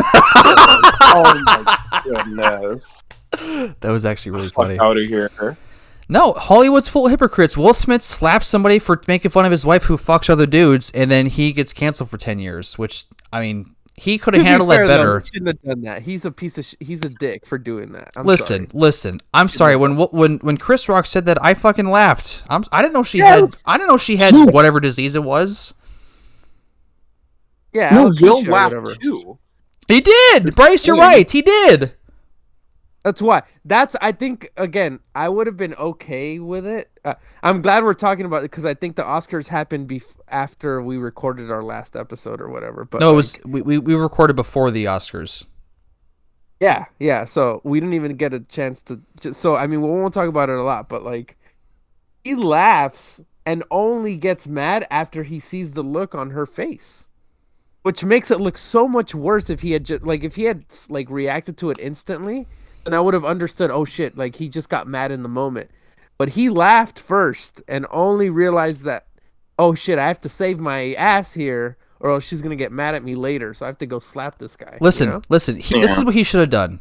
He should have not done shit, won the Oscar, gave his Will Smith speech after the Oscars, had a Q&A because they always have Q&As for the winners, and could have addressed, hey, that wasn't cool, that was mean, she has this disease, blah, blah, blah. And no one would have fucking cared at that point. But he did the worst thing possible. Or just talk to Chris Rock, like, behind. He did the worst thing possible. He ruined his moment and his whole career over something as stupid as that. Yeah. And by the way, Will Smith for so long has been one of the most likable dudes. Likable doesn't take role. Yeah. He didn't take Django's role because it was too violent, which Django sucks anyway, so he didn't miss anything out. Stop it. Where's Tarantino? Yeah. Yeah, Bryce, thank you. Thank you. God, the movie's boring. Oh, okay, look, we're getting off topic. He just ruined his whole career over something he could have just addressed afterwards, you know? Because he did his speech, he was like, I'm just like Richard Williams. I defend my family. Like, dude, you're just oof. Stop. I don't think he should have had his career ruined. I mean, I think it was a dumb thing to do right then, especially since like he was representing the Williams family. But like, even then, I really feel bad for them. Yeah, because I'm like, really, I don't see it as. Yeah, that's true. The thing is, though, I don't see it as anything more than a very out of character moment for him. Like, I don't understand how people have now gotten to this place where like, oh, Will Smith is a piece of shit. I'm like, didn't you like him like 2 minutes ago? He's a good person. His wife is just, it's okay. Not Jada's. Listen, they should not be together. Let's be honest. Sorry, she's awful. She doesn't know when to shut the fuck up. Like the Twitter memes. You guys seen that TikTok of that little like young black kid who's walking? He goes, "Damn, here we go again." There was someone that said, someone tweeted, "Will every time he wakes up, damn, here we go again." Dude, I fucking died laughing because every time I'm on Twitter, there's always some shit where Jada's saying like, you know, I wish I could fuck Tupac right in front of Will Smith. And he's just with that pain face. It's like, dude, know when to leave. And literally, like, after the slap, like, she took a couple days, but, like, she came out and said, nah, I don't think he should have done that. I'm like, you can't even... That's not a wife. Like, in public, that's for real? They should not be together. Honestly. No, they shouldn't. She's awful. I feel like he had a legit chance, like, 5 years ago with Margot Robbie. Listen, they definitely banged, but listen. Oh yeah. Will it's the kind of story where the guy is trying for the girl. He wants her, and the girl is just like this person who just isn't interested and just makes him do awful things, and he just makes him look bad. It's not a good situation. And Will, he just did the wrong thing. He should have just left the stage or went outside and took a breather, and then won his Oscar, had that great speech. And then addressed it afterwards, saying, "Hey, that wasn't cool." It just like he did the worst thing possible by slapping him. That was the worst thing he could have done ever in this situation. Yeah, definitely. Then too. I mean, I feel like it would have been different if like the Williams family weren't there, and it was just like, oh, Will Smith just slapped Chris Rock, like, and just, that was like, it. But... And they kept him there. I mean, listen, I know there's celebrities, they can do whatever they want, but they should have been like, Will, you gotta go. You can't just no. Because this is the funny thing, too, is, like, I guess they asked him to leave, and he said no. And I'm like, and they just did nothing about it. Security of all time? That's not what security does. We all know the Oscars suck, right? They've sucked for years. But, so, like, obviously they're going to fumble it. They don't care. They want their ratings. But then they just let him go up there and make that manipulative-ass speech. 5 minutes of a speech. God. 5 minutes! What? They gave him as much time as he wanted. Yeah. They didn't play the music at all. I don't remember. Which, listen, we should all agree, Cumberbatch should have won for The Power of the Dog. Yes. Like, not even close. I love... The Power of the Dog lost to a Disney Channel film, which pisses me off because I don't understand why this... Coda's so mid. Coda is, like, the middest film I've ever seen in my life. Yeah. I don't get it. Power of the Dog should have won. God damn it. Fuck the I Oscars. will say, though, the only good thing that came out of Coda is that it introduced me to Both Sides Now by Joni Mitchell, and that is a banger song. Okay. And also, I'm happy PTA did not win for his worst film. I'm very happy he lost again to not winning for his worst film. Thank God. He lost to what's his name? The most cockiest filmmaker in Hollywood, Kenneth Branagh, for his... Oh, yeah, that was bullshit. I'm glad he lost because Licorice Pizza is not his best. Is his worst film. I'm glad he didn't win for it. No, Inherent Vice is his worst. No, not even close. Hard 8 is his worst. I haven't seen Hard 8. So Licorice Pizza. And by the way, Inherent Vice bangs. What are you talking about? Thank you, David. No, Inherent Vice is good. It's just fucking ridiculous. Licorice Pizza has the weirdest relationship. It has awful racist jokes, which Pizza even said. I don't know why people were pissed off about it. It's like, dude, can you not read the room? It's a little offensive. I know, but the character is just a representation of white guys in the 70s and how they didn't care. No, you could have cut it. No, it wouldn't have made a difference. You should have cut that scene. No, yeah, that wasn't good. It was awful. And then I'm 25, you're 15. Why do you keep saying this? Sorry. Licorice Pizza is a new favorite movie of mine, honestly. I've seen it. quite a few times. PT is my favorite filmmaker. Listen, and I saw that and I was just like, the whole time in the theater, like, wow, this is fucking awful. I just couldn't believe how awful it was the entire time. I wanted to leave at some point. I'm like, this, I can't sit through this anymore. It was that bad for me. That's a 70s movie, by the way. Yeah, but like the 70s didn't have like that shit in it. Like they had, I mean, the 70s were the 70s, but like there wasn't a film where like in The Godfather 2 or The Conversation where the guy's like, I'm 25 and you're fucking 4 years old. And then they had racist Asian stereotypes. They didn't have that shit. In the 70s? Yes, they did. At least not when I watched. Yes, they did, actually. Yes, they did. I mean, I'm not defending it in the movie. I don't think it's perfect. Oh, I know you're not defending it, but like what film? I haven't seen a film that has that I'll shit tell you in what, it. have you not No, seen not Breakfast the film. at Tiffany's? I have not seen that, no. And I like George Papard. He's in the A-Team, which I think is awesome. No, have you seen it? What? Breakfast at Tiffany's? No, I haven't.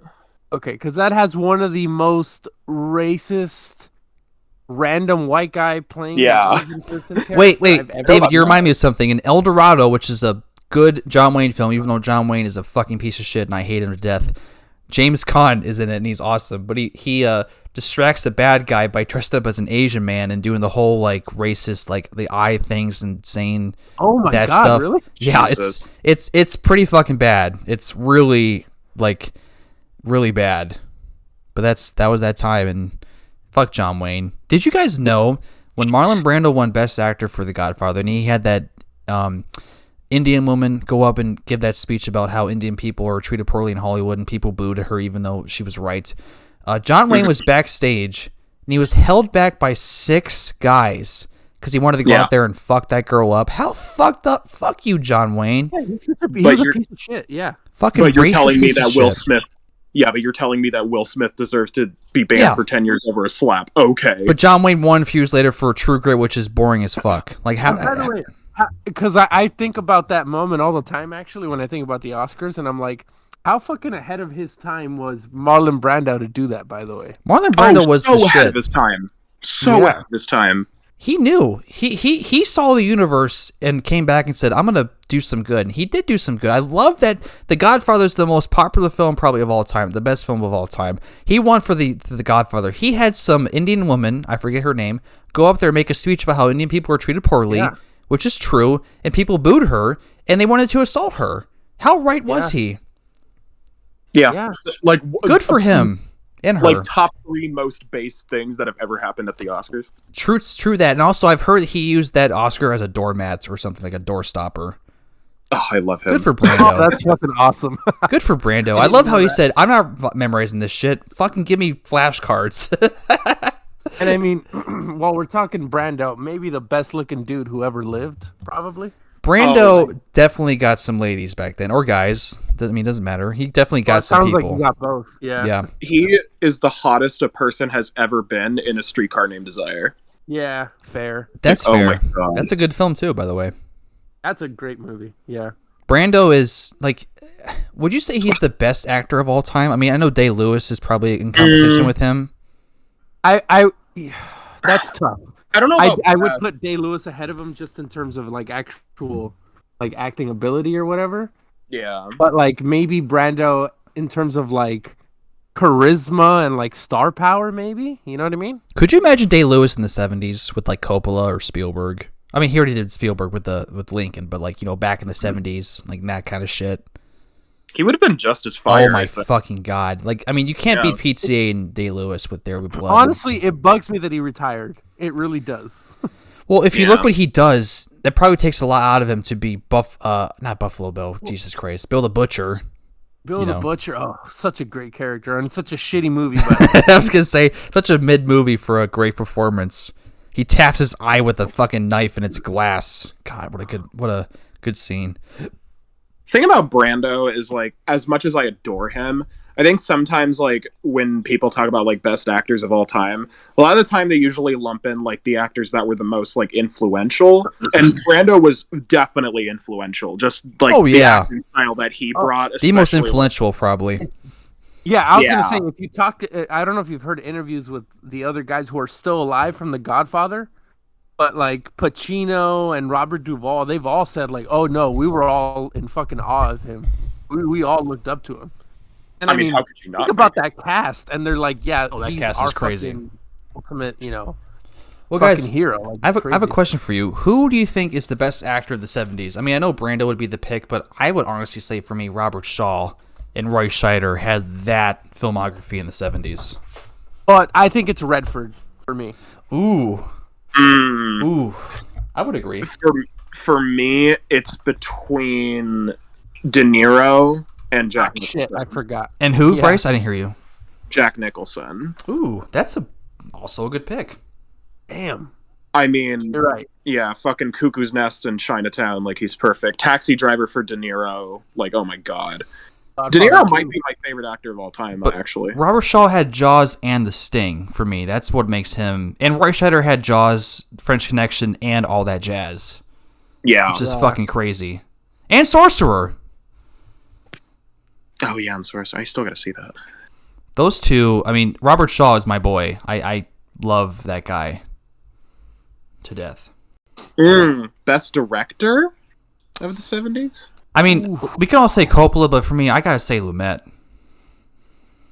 Yeah, Lumet's up there. Wait, okay, Bryce, is it Lumet or Lumet? Friedkin. I might say Friedkin. I have said Lumet before, but people have corrected me and be like, no, it's Lumet, so I say Lumet now. I would also say Bob Fosse for Lenny and then all that jazz and Cabaret. Listen, guys, Bob Fosse beat Coppola for Best Director for Cabaret, and he beat Coppola for The Godfather. Yeah, that was wrong, by the way. I'm with the Academy. Cabaret is excellent. No, Cabaret's a very good movie, but there's no way. Well, Fosse should have won for all that jazz. I'm just gonna be honest, but the fact that he beat Coppola is pretty crazy. For me, it's either got to be Kubrick or Tarkovsky. Kubrick had like Clockwork Orange, Barry Lyndon, obviously. And then, Tarkovsky was Stalker and Solaris. Like, wow. I was going to say, Tarkovsky did Solaris, right? Yeah, he did the original Solaris. So isn't that like a deduction of points, given that, movie's not that great? This fucking guy. I'm going to kill you. No, you know what? I've never seen it, and I've always wanted to.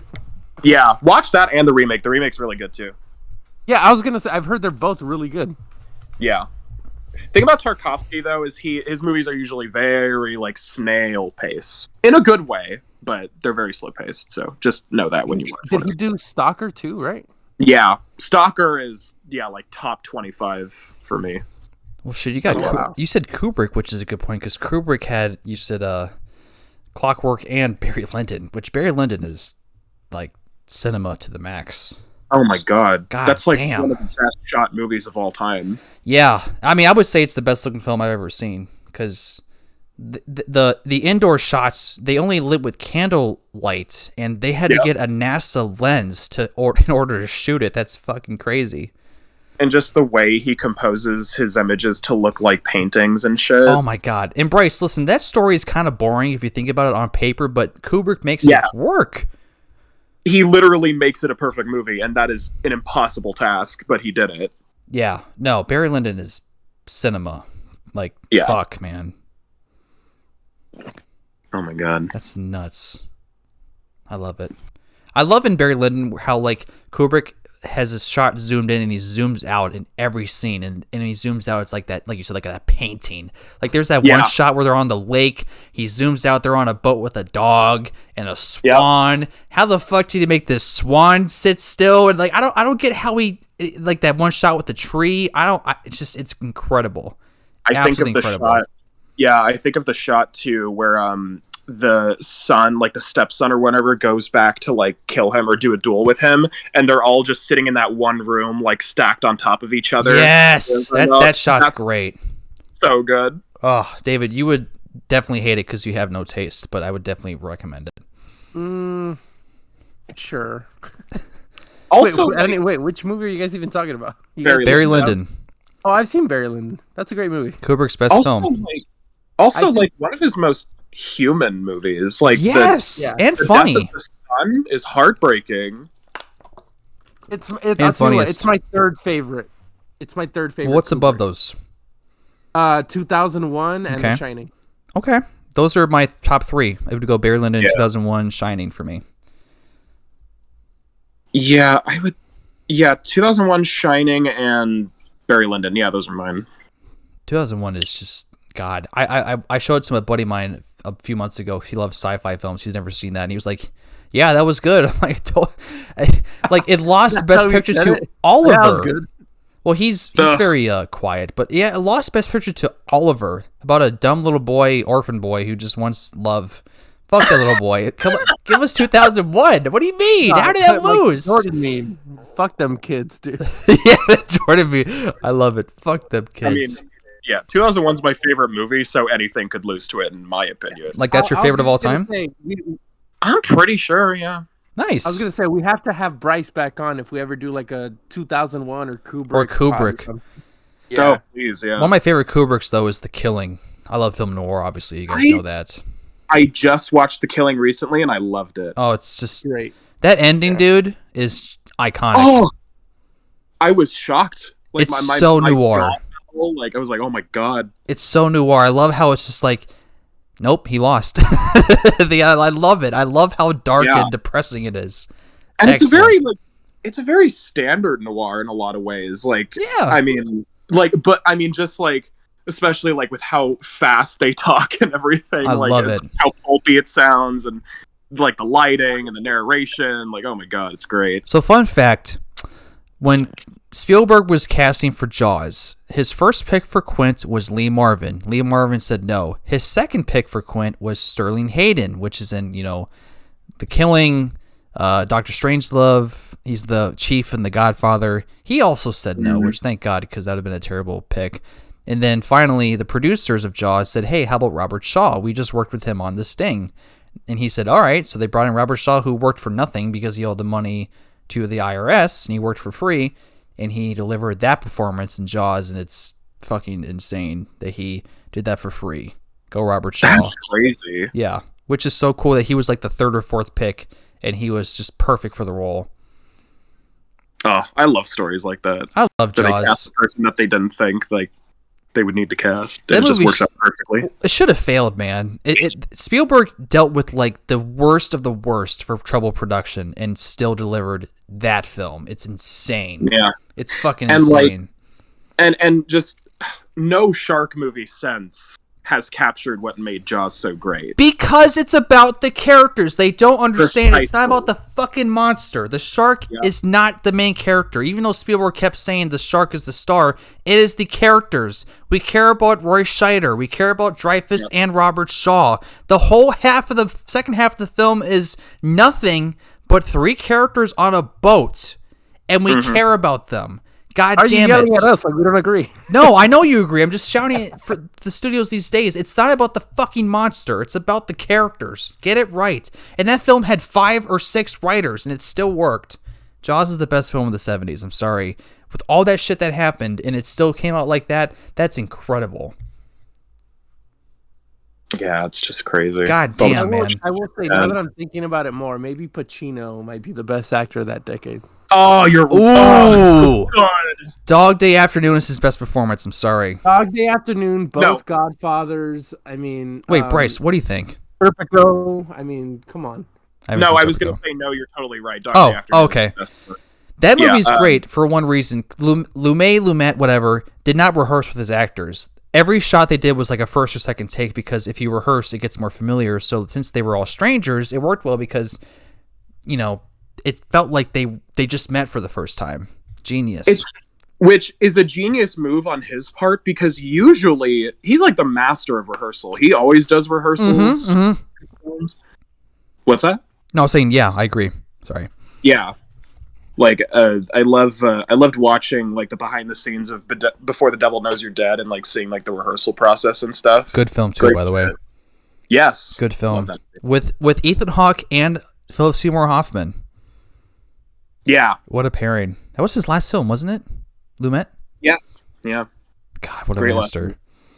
Yeah, but like a film like 12 Angry Men, you need to rehearse that. That requires rehearsal. Yeah. Well, in Dog Day Afternoon, it's also important because that's like a big, like, LBGQ2. I'm sorry, I may have said it wrong.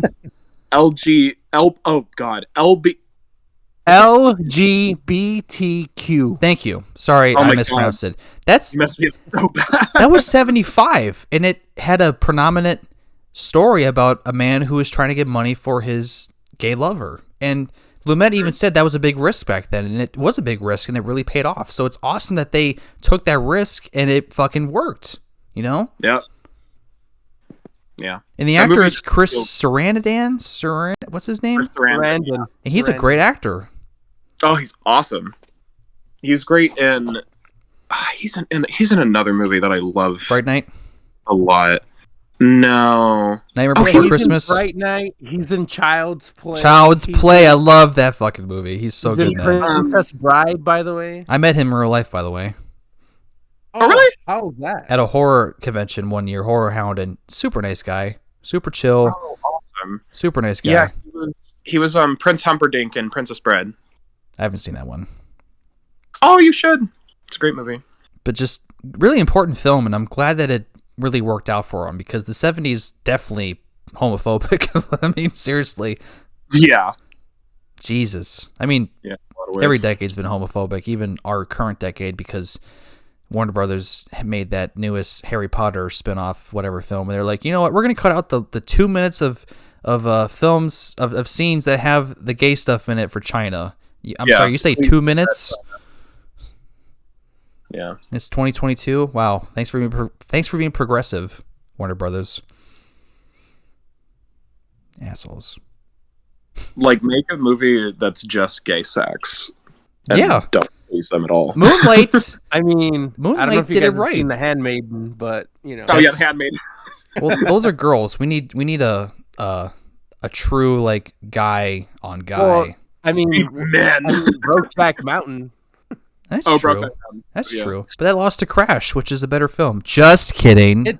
I was gonna. Just kidding. Crash sucks ass. Yeah. And I met the screenwriter too. I'm sorry for these stories, but I was in New York City, and there was a Q&A, and he was there. Super nice guy. Just gave me some advice. Cool dude. Movie sucks though. He was a co-writer, so I guess I blame him 50%, but it wasn't the director. Word. Still, Crash just sucks. I do want to shout out, even though he only made 2 movies in the 70s. I fucking love John Carpenter. And I love Assault on Precinct 13 and Halloween so much. Fun fact, David. The reason why Donald Pleasance was in Halloween, Donald Pleasance's daughter loved the music in Assault on Precinct 13 and told her dad, Donald Pleasance, you should be in Halloween because I like the music. And he said, okay. So that's why we have Donald Pleasance. Awesome. I'm serious. That's a true fact. That's why he was in Halloween. How old was his daughter when she told him that? I don't know that aspect, but I read that up and I'm like, that's fucking cool that he was in the movie because his daughter liked the music in Assault on Precinct 13, which the music is good. He tops his fucking score from Assault on Precinct 13 with the Halloween score, which is crazy. Halloween is such a awesome story, and I probably haven't. You guys probably know, but I met Tommy Lee Wallace a few weeks ago at Horror House this year, and he was the editor and the production designer on Halloween, and he grew up with John Carpenter. He's the one who was responsible for making the Halloween Michael Myers mask. He's the one who bought the William Shatner mask, painted it white, fucked around with it, and made it the way it was we saw it today. Oh, nice. So he's the one who did it. Most importantly, he has a band with John Carpenter and Nick Castle who plays. I love that video. That video is so 80s. It's awesome. Also, it's so fucking funny. Tommy Lee Wallace played Michael Myers in that scene where he's trying to get Laurie in the closet. When he breaks in, we get that shot of him like in the lights. That's Tommy Lee Wallace. When you hear his breathing, you hear the yeah. That's him. That's Wallace. Like, oh shit. Super nice guy. That was fucking awesome to talk to him. Such an awesome dude. I fanboyed for 10 minutes. Did you ask him why he didn't just name the movie Season of the Witch instead of Halloween 3? No, we talked about Daniel Hurley, and I told him his one shot in Halloween 3, like the one take swooping shot of his lair was awesome, and he looked at me, he's like, thank you so much. That took a long time to set up. That was like, that's a good shot. Like I could tell no one's told him that before. Just a nice guy. He gave us marriage advice to Emily and I, and just a all around good dude. What an experience. Awesome. Did you ask him anything about it? He did No. the first It. No, you only have like so long to talk to him, and there was a line, okay. and I made sure I had questions lined up for him. But he's a super nice guy. Got his picture signed our poster, and it was just I could tell he was a humble dude, and it was fucking incredible experience. Told him I saw every film of his but one. He was like, "What? Like seriously?" In a good way. Fanboying out. Damn, that's cool. Was Season of the Witch the 70s or was that 80s? 82. 82. Yeah, okay, same year as The Thing. Oh, nice. Yeah. Good film too. Okay. Oh, The Thing might be the greatest horror movie ever. I would say it is the greatest horror film ever made. I mean, just in terms of the way it's shot, the story, the music, like everything about it in terms of horror, like the way the tension of the characters not knowing who's the thing is just perfect. John Carpenter had a crazy ass run. Like he did Assault on Precinct 13, Halloween, The Fog. The Fog's great. What was it? Shit, what's it called? The New York one. Escape from New York. Yes, excellent film. That's a great movie too. Great he score. did Big Trouble in Little China. Mm-hmm. They Live. They Live's great. A run of like some great fucking all-time movies. Then he made Christine for a check, and it shows because Christine is awful. I like that movie. I fucking hate it. I like that movie. It's stupid. It's a haunted car. It's like a fucking Goosebumps episode. Yeah, and Goosebumps is good though. Goosebumps is good, but like there's a scene where a character's running from the car, and I'm just like, bro, get above ground. And he keeps running. He runs into an alleyway and goes into a corner, and the car just runs him over. Like, you should have got onto a rooftop. What are you doing? Why are you on the road? Get onto a curb. Come on, that's bro. Funny. It's terrible. Fuck that movie. It sucks. That sounds funny. God, don't watch it, Bryce. It's unless you want to just watch campy 80s horror. That's that one. Was that also John Carpenter? Yeah, he did it for a paycheck. Okay. I'm serious. I do want to see The Fog. I've never seen The Fog. The Fog is excellent. I love it. Who did The Blob? That was Chuck Russell. That guy had a run. He made the Nightmare on Elm Street Part 3, which people love. I think it's okay. The Mask with Jim Carrey, and the 80s Blob. Oh, wow. What a run. That's fucking crazy. The Blob is great. No, it's excellent. I love The Mask is one of my favorite films with Jim Carrey. I love that film. It's awesome. I remember seeing The Mask, and that was probably one of the first crushes I ever had was Cameron Diaz in that movie. That was her first major film, and she was a star after that, which obviously deserves because, damn. It's funny because the first time I watched The Mask, like it looked like so children's movie to me, and then I watched it, I'm like, oh, this is kind of fucked up. I love it. It's so dark. Jim Carrey. Fun Cameron Diaz fact: she went to high school with Snoop Dogg and bought weed off him. Yeah, that's so funny. I saw that on Twitter like 8 years ago, so I already know that fact. Oh my god! That's just the fact that I've always thought was really funny that they like knew each other. That is pretty cool. So random.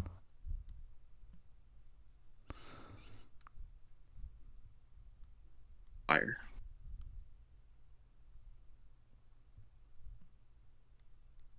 What about like? Was there even like a big thing of like animated movies in the 70s or? Huh. Good question. Let me look it up right now. Because like the only real one that I can think of that like I really adore is Fantastic Planet. I haven't seen that. That's a really. I haven't seen that. That is such a trippy, kind of fucked up movie. It's like there's a planet of like entirely gigantic like blue alien people. And they've taken in humans as like slaves, so it's kind of like a racism allegory in a way, but it's super trippy. That's like an animated movie that I would say is essential. Like you got to see it at least. Okay. Well, there's that. There's Lord of the Rings, The Aristocats, Watership Down, which I want to see so bad. I do too. I just saw one. Wizards, whatever that dude's name is. I've seen Wizards. Yeah, I saw his cat film and it was boring. Oh, Fritz the cat. It was so boring. I'm like, oh my gosh, a cat has a dick. That's hilarious. Thank you. The whole 90 minutes of that bullshit. So funny. Thank you. Seems like animation had like its renaissance in like the early 90s. Like, yeah, definitely. Oh, definitely. Sorry, I didn't mean to copy. No, yeah. Especially with Disney and their renaissance. That's when Disney actually cared. Ghibli started like late 80s with Hayao Miyazaki? Oh, yeah, that's true. Yeah, because late 80s, that was Totoro, Kiki's... Howl's Moving Castle. Well, that was 2004. Oh, wait, which one am I thinking of? I might be thinking of the other one. Was it Castle in the Sky, maybe? Oh, was that 80s? I think so. Oh, shit. Okay. Yeah, I haven't seen that. I've only seen so many of those films. Well, you should change that, Brodey. I know I should.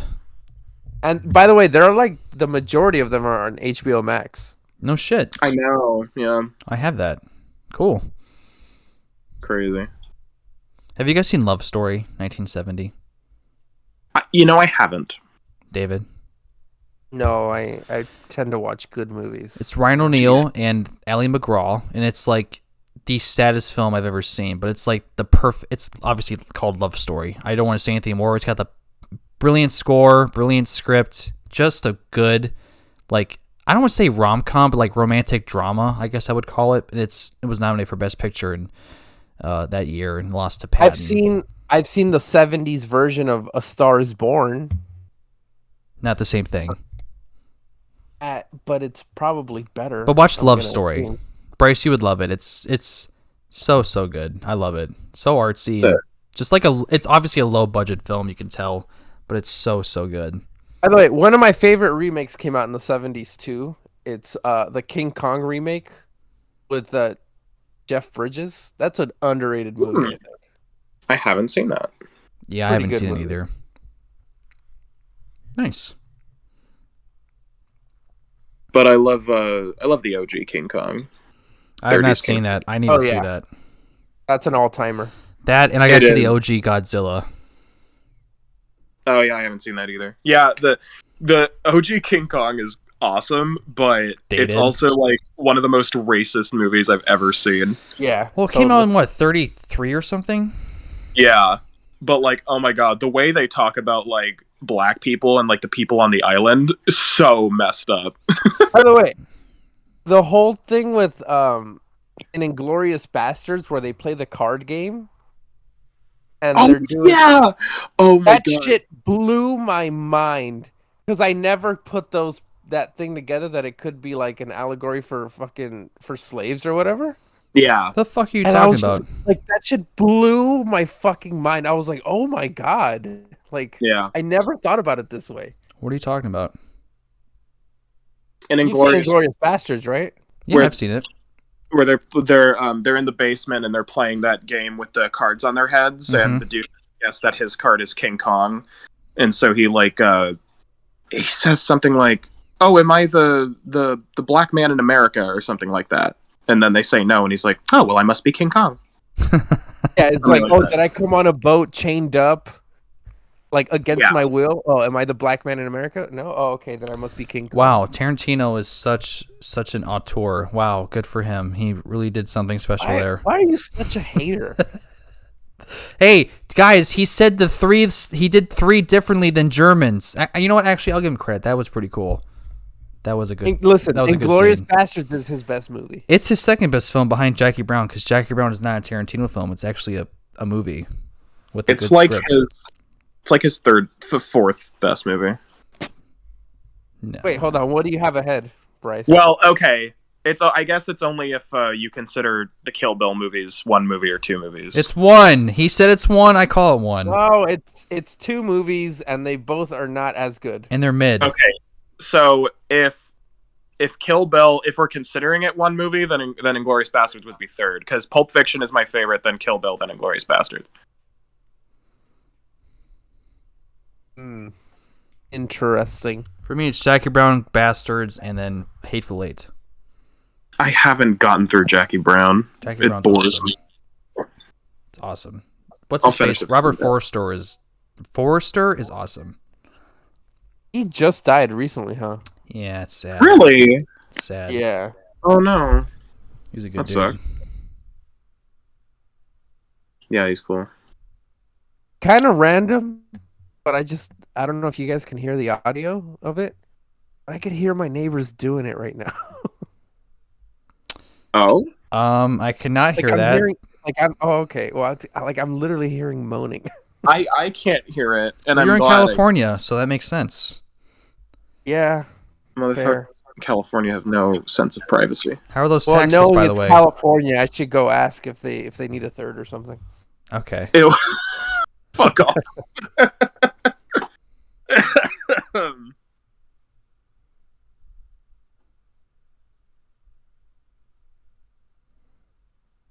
Oh yeah, another 70s movie I love that is like super underrated is Gene Dillman. Have you guys heard of it? Seen it? Is that the one where it's 4 hours of someone washing a bathtub? Yeah, it's like 3.5 hours, I think. And yeah, she like does chores around her house and shit. If I ever feel like watching like some obscure auteur shit, I'll definitely watch that. It's actually not boring, weirdly. Like, because it's actually very subtle. Because the entire thing is like a build-up. And while you're watching it, you're like, yeah, this is literally just nothing. But once it gets to the ending, you're like, oh, okay. This shit kind of makes sense. And there's a lot of, like, interesting, subtle things going on. Like, in, like, the performance and, like, just subtle things she does that make it interesting and worthwhile. So it's actually one of my favorite movies. I will check it out if I'm ever, like, bored as fuck on a Saturday. And you're going to be bored as fuck watching it, but then the end's going to happen. And you're going to be like, oh, this is a masterpiece. It's a French film, right? Yes. Gotcha. The French are insane, honestly, for doing that. The French, I mean, Les Samurai is one of my favorite films ever. Oh, I love that movie. I just watched it recently, too, for the first time. So, David, if you haven't seen it, it's, like, obviously inspired Drive, but it's not pretentious or bad. So you'll like Les Samurai. Oh wow! It's been on my watch list forever. I've been going, like, I think I heard you or somebody else recommend it. I've been meaning to watch it for a long time. Like, if someone said, Garrett, what is the perfect film noir? I would say Les Samurai. Watch it. It's fucking, it's better than The Third Man. The Third Man is fine. Third Man is just okay. No, I don't understand. I love The Third incredible. Man.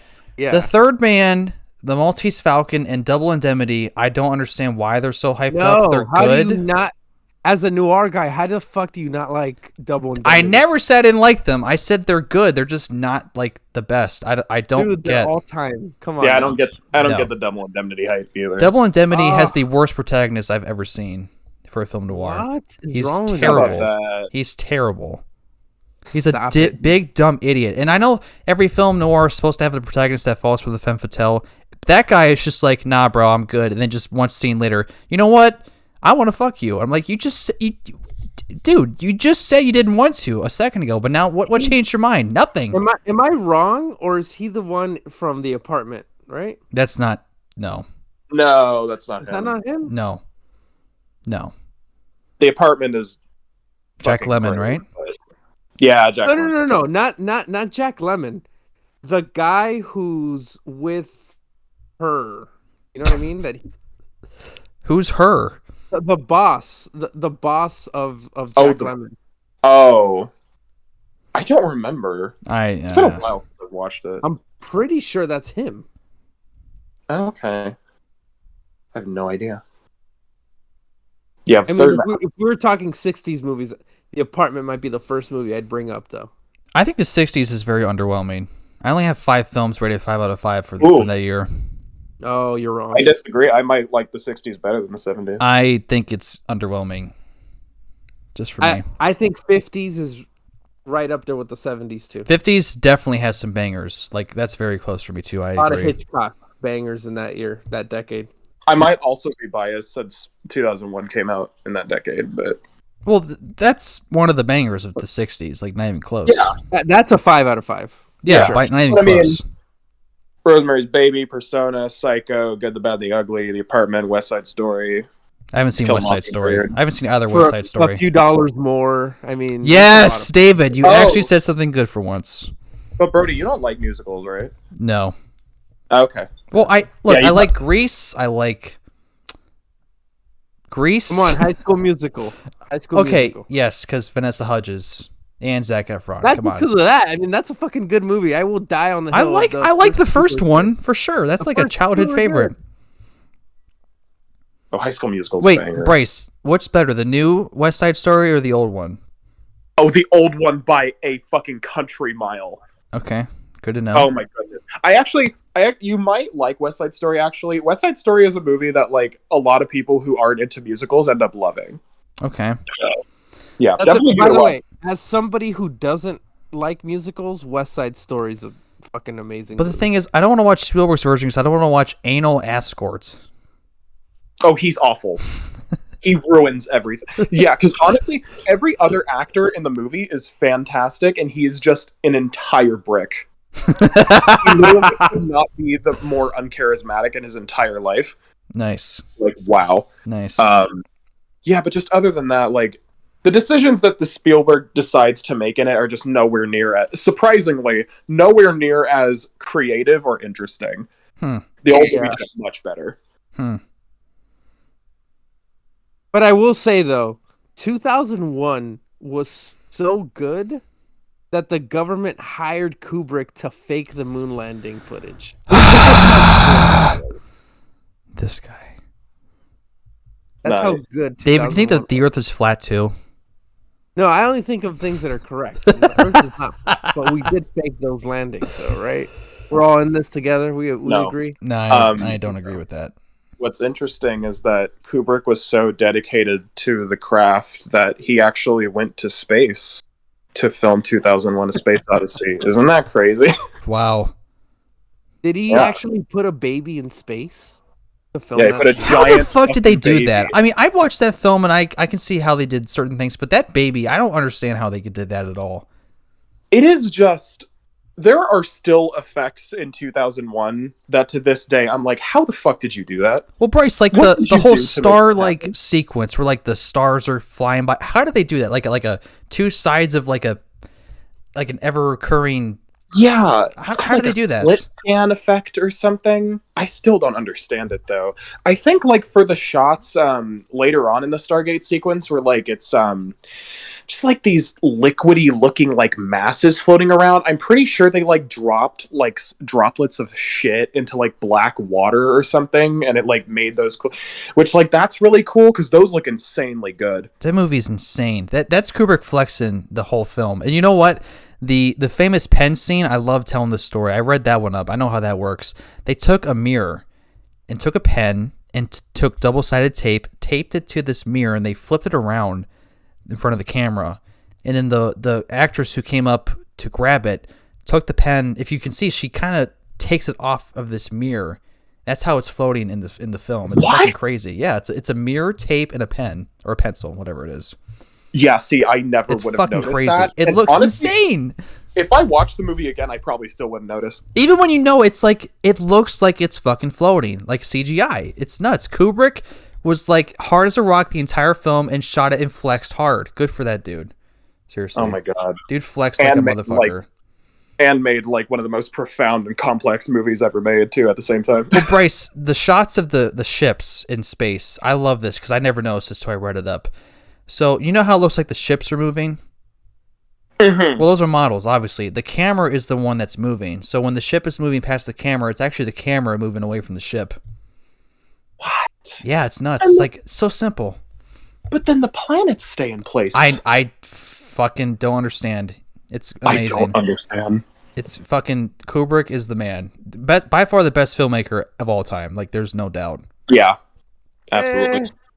He's top 10 to 15. Who's better than Kubrick, David? Oh, man. Do you want me to go through the list right Yes, now? I gotta hear this. There are so many. Don't even say Tarantino, because I will instantly shut this off. Let me think. Tarantino, Nolan, Fincher, PTA, Park Chan-wook. I love Nolan, but he had CGI for Interstellar. Kubrick did not. There's the argument right there. Fair, but Interstellar is better than 2001. Just saying. No, it is absolutely not. What are you talking about? Interstellar would not exist without 2000. Oh, that's fair. 2001 didn't have a awful first act like Interstellar does. No, neither does Interstellar, though. It does. It's cringe to the fuck degree. It's an entire act of shittiness, you know? That's a whole movie of shittiness. I love Interstellar, but 2000. I love Interstellar actually, but 2001 doesn't have the whole like being unsubtle about the love thing, which I don't mind, but they're not subtle about it, and I wish that it was much more subtle. This is where David said, "Well, at least Interstellar has emotion, and 2001 doesn't," which is not true at all. Not true. Yeah, killing Hal. No emotion in 2001. It's just a robot. It's just a robot killing some people. That's all the movie's about. Them shutting down Hal. That's not emotional. Oh my god, I love that song he sings, which is all over TikTok, which really distracts me. I don't know. That scene, fucking. Let me sing you a song. Days. Yeah. It's so creepy. That is one of the creepiest scenes I've ever seen.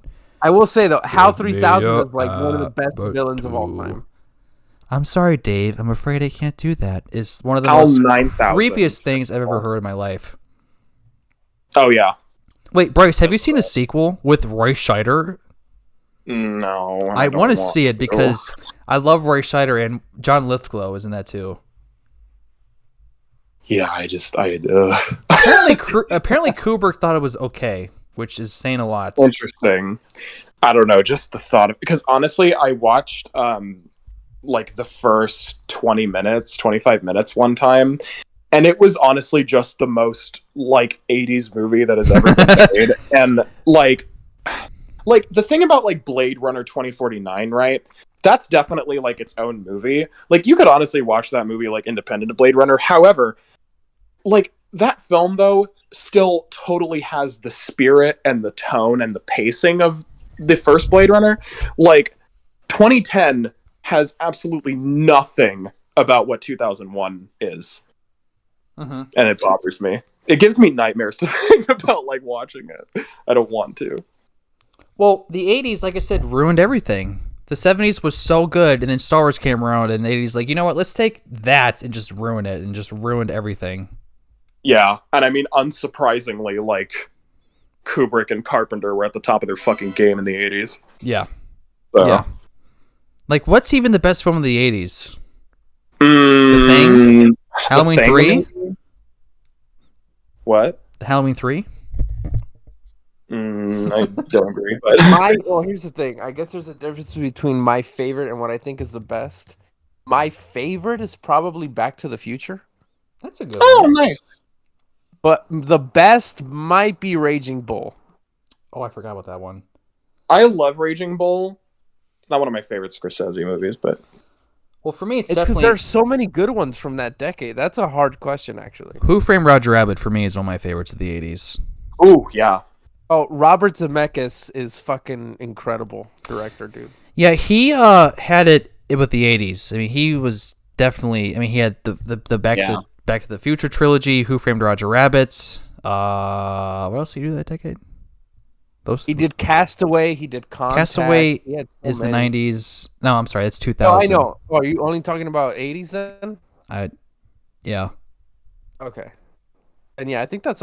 He started kind of mid 80s, I think, right? Mm-hmm.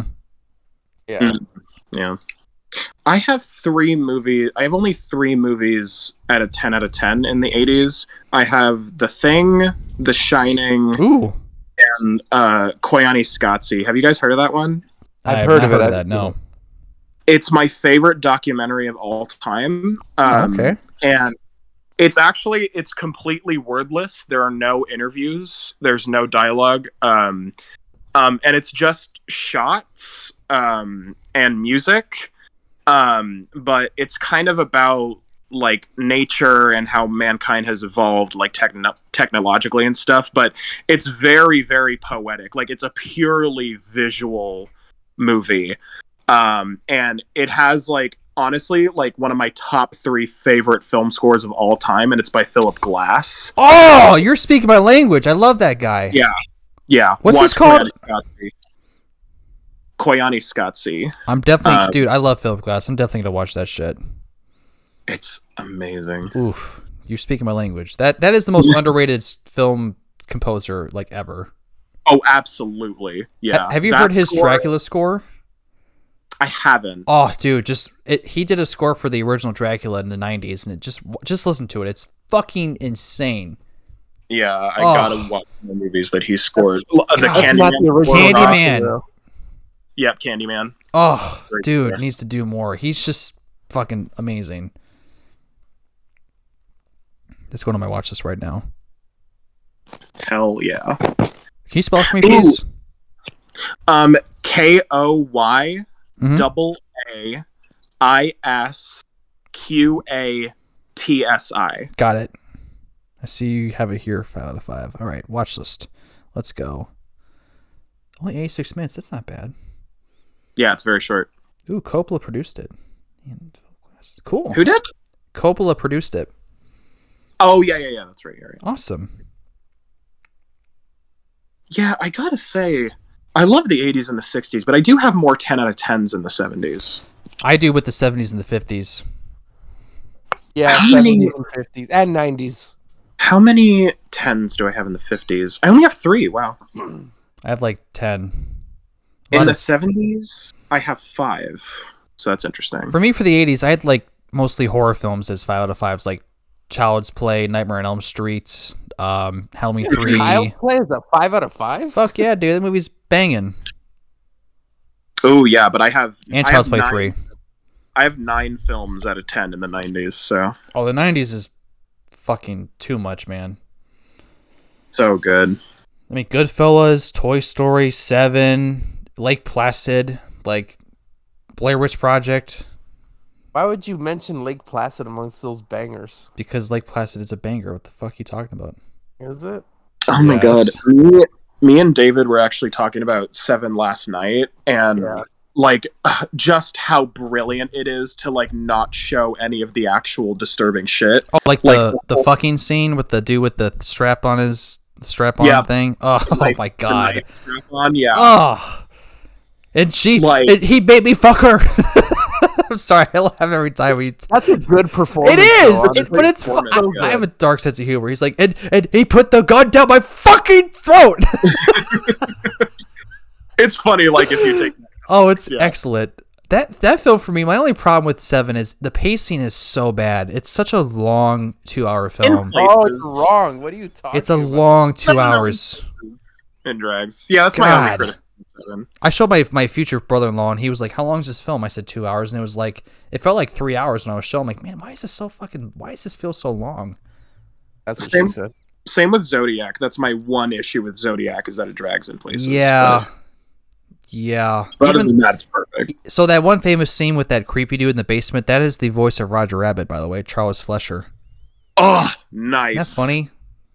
I love that scene, too. Super creepy. Good movie. It's a good 4 out of 5 for me. I do 5 out of 5 for me. 4.5, borderline 5. It's just, I agree with Bryce. It's way too long. It's way too fucking long. I was going to say, too, another movie that is kind of funny if you remove it from the context is The Exorcist. Some shit is funny if you remove it from context. Fuck me! Yeah, that is funny. I'm sorry. Like your whore mother! Like, oh my god. Oh, I have a dark sense of humor. Shove your cock up her ass. Yeah. Like, oh my god. It's funny because back then that was like blasphemy. People were like, oh, like just completely like, oh, that's disgusting. For me, it's like, that's fucking hilarious. Like, we've seen Scary Movie 1 through 3, and those movies are fucking hilarious. It's tame now too. Yeah. Fuck me. Listen. Like, oh my god, Antichrist is literally so much worse. Oh my god, what a pretentious film. I still like it though. Oh, I love Antichrist. The whole like, that one scene. I'm not even gonna say it. Both scenes involving that act. Just fucking man, come on. Like, I love that movie, and I've seen it many times, but I have to be in a mood now because I just know that I have to prepare myself for those scenes. Just fucking Von Trier, right? Is that how you say it? Von Trier. Just, he's like a more pretentious Aronofsky. Von Trier is one of the few like provocateurs that like his provocation actually like has a reason to be there. He probably loves Salo or the 120 Days of Sodom. He probably jerks off to that film. Guarantee you he does. Yeah. In that movie, I have a funny story about that. So I heard so much about that. I showed it to Emily for the first time. I saw it for the first time too. I'm like, okay, this is apparently the most fucked up film ever made. Let's see for sure. And at first I'm like, this isn't, what the fuck, what's wrong with this film? But then it started happening, like, oh, that's why it's so famous. Oh, it just gets worse. I'm like, oh, that's why it's, okay. It's, yeah. Hilariously, Salo is 75. It's funny because, that's true. It's funny because the most disturbing scenes weren't like the actual explicit shown scenes. It was the dialogue. The dialogue was like, Jesus Christ, man, calm down. I was actually thinking of watching that like yesterday, but I didn't end up doing it. It's, don't eat when you watch it, and don't be hungry when you watch it. I know about the poop stuff. Yeah, that's gross, but like there are scenes where a character is just, they're sitting around listening to this character talk, and those scenes were more disturbing than anything else, because what she was saying was like completely disgusting in all the wrong ways. Mm-hmm. So I might say it was a good film. I'm never going to watch it again, but it's good. Yeah. What an interesting year. Yeah. That was 75. You said, right? 75 you said? Yeah. Wow. Like all those Jeez. all those all-timer classics, and then Salo, the 120 Days of Sodom. Do you know the director was murdered? Yeah, like a few days before the release, right? That's fucking weird, man. Literally killed. That's weird. It's so fucked up. Was the murderer caught? I have no idea. I don't know, actually. Oh, there's a couple 70s movies I like. Willy Wonka. Yes. Love that. The Wicker Man. Haven't seen it. If you just, like, Midsommar clearly likes The Wicker Man. So if you want to watch a better Midsommar, just watch The Wicker Man. I have a feeling it'll easily be better than the theatrical cut of Midsommar. Even the director's cut is just more long and boring of Midsommar. Oh, I disagree. The movie's just fine. When I watched it, I'm like, this is just The Wicker Man. This is exactly like The Wicker Man, but not as good. Like, not even close. The Wicker Man has Christopher Lee, and he's awesome. Oh, I love him. Yeah, The Wicker Man. I love Invasion of the Body Snatchers. Yes, I was just thinking that. Thank you. I love that one. That ending's iconic. Oh, of course. I enjoyed it a lot more, like, in the first half, when it was a lot more about, like, the paranoia. More subtle. Like, when it actually shows a lot more of the aliens, I'm like, it's not as good, but it's still good. I love that scene where the original actor from the 50s film is, like, has that awesome cameo. Yeah. That's a great fucking scene. Good movie. And of course, Leonard Nimoy plays an asshole, and it's weird to see him play an asshole. Oh, but he's good. He's great. Though all the acting's good. Yeah. Oh yeah, that's such an anxiety-inducing movie. That's a good horror of the 70s. Oh, true. Yeah, we didn't mention that earlier. That's definitely one of the best. Same with The Wicker Man for me. But definitely Willy Wonka. That's like The Wizard of Oz. It's a classic. Oh yeah. And like The Wizard of Oz, very subtly dark and fucked up. I love the boat scene. I love how it's just so dark, and it's like there's a chicken get his head cut off, and like God, I can't, what's the actor's name? I can't believe I'm blanking on it. Gene Wilder? Yes, Gene Wilder, and he's just like, and the boats are rowing. He's singing that creepy song. It's awesome. I don't know which direction we are going. Wilder had a run of so many fucking funny movies in the 70s too, by the way. Young Frankenstein. Oh yeah. Young Frankenstein, yeah. Blazing Saddles is awesome. Where are the white women at? It makes me laugh every time. No Evil. Yep. He had so many good ones. Yeah, he had a fucking run for sure. Absolutely. Don't know where they're going. I love Willy Wonka. Thank you for mentioning that. I totally forgot about that one. Have you guys seen House? It's not my thing. Okay. Not saying it's bad. I'm not saying it, but like when I watch it, I'm like, yeah, this is just not for me. You're implying that it's bad, though. No, I didn't like it, but it doesn't mean I can't appreciate how weird it is. It's a very weird film. Definitely love it or hate it. Yeah, I don't hate it. I just don't think it's for me. But I can understand why people love it. Yeah, I love it. It's just like, it's so batshit, and I love the vibe. So batshit, like completely batshit, like not even close. Oh yeah, and like so many like dated effects and just dumb like. Well, the effects are awesome. I love the editing. Oh yeah, I mean they're like, I guess like more like objectively not good, right? well, I guess objectively is not the right word, but like the effects are definitely like dated, but they work for that context just because everything is weird. I mean, one of the characters' names is Kung Fu, and she literally knows Kung Fu. Like, that's awesome. That's awesome. Well, for me, one of my favorite films of the 70s, I haven't mentioned this, but is Dirty Harry. Oh, I need to see that. Dirty Harry is like banger. the very first of like bad cop movies where like the main character is just an asshole cop, but Clint Eastwood is awesome. The score is awesome by Lalo Schifrin. I may be saying that wrong. Just a banger of a film. Good villain. Just awesome 70s cop film. Probably the best 70s cop film. Eastwood had like a 25-year run of fucking great movies. He also had High Plains Drifter in 1970. The Outlaw Josie Wales. He had a lot of them, dude. Yeah, Clint Eastwood had a good run in the 70s too. He's the better John Wayne. He had Unforgiven and stuff like that, but yeah. Yeah. I remember Clint Eastwood wrote to John Wayne after he got big and asked if he wanted to star in a Western together, and John Wayne replied saying he's an asshole and his films suck and that he's not a true Western star like he is, and Clint Eastwood's like, okay. Didn't really care. Because Clint Eastwood obviously is the better cowboy, like not even close. He's way more interesting than John Wayne. Well, it's because John Wayne wasn't even a good actor. John Wayne just played himself. How he got famous, yeah. I don't even get it. His he's the most boring character in every one of his films. All of them. Oh, yeah.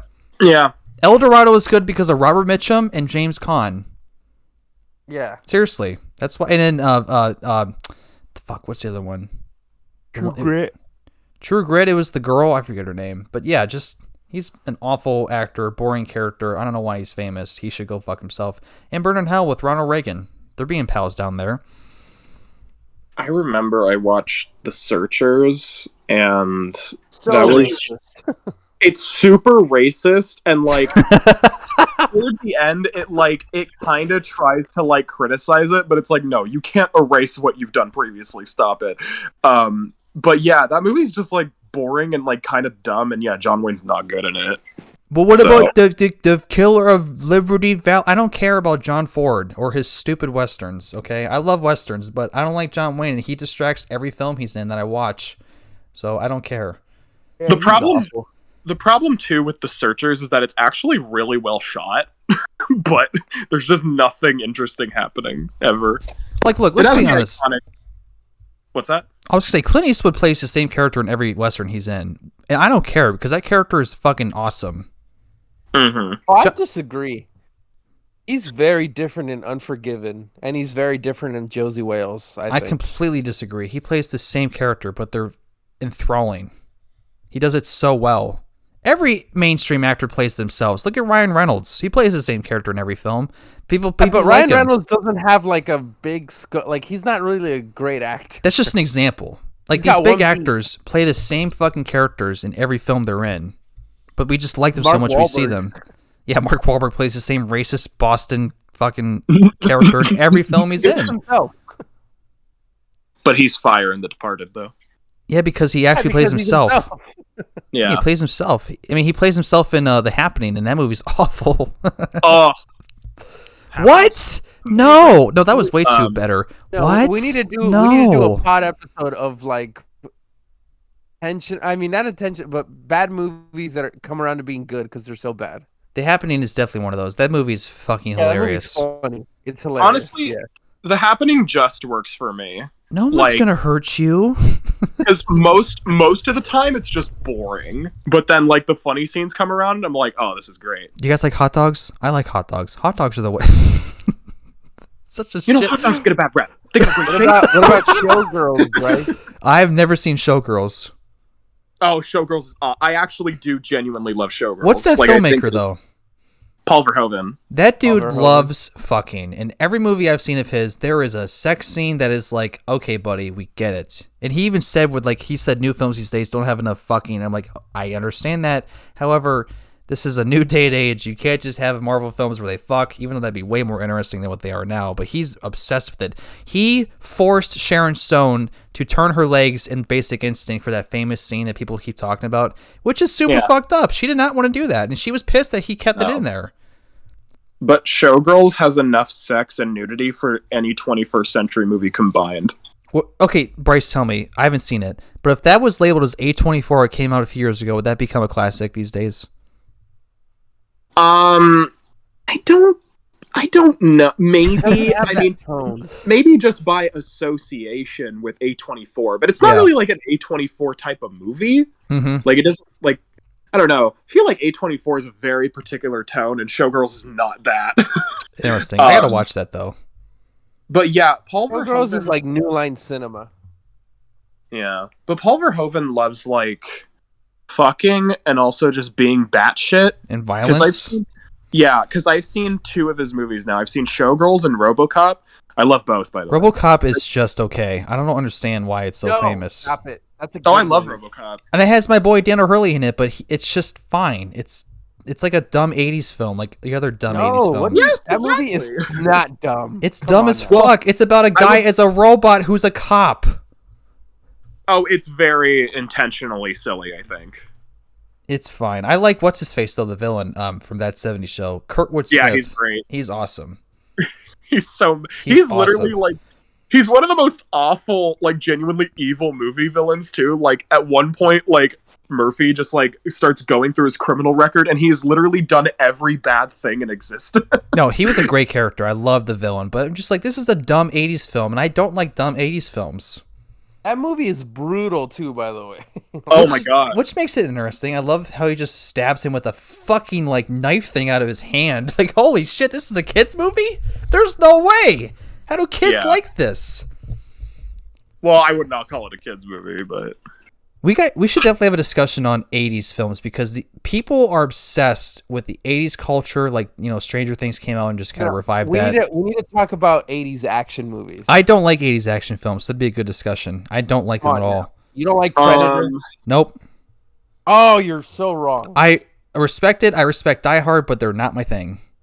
Oh, Die Hard is one of my all-time favorite movies. I don't like 80s where it's like the action hero's like, something smirky here, and he jumps off the building, it blows up, and it's just like, oh, this is boring as balls. I do not understand why this is popular. Brodey, you agree, though, right? Not a Christmas movie?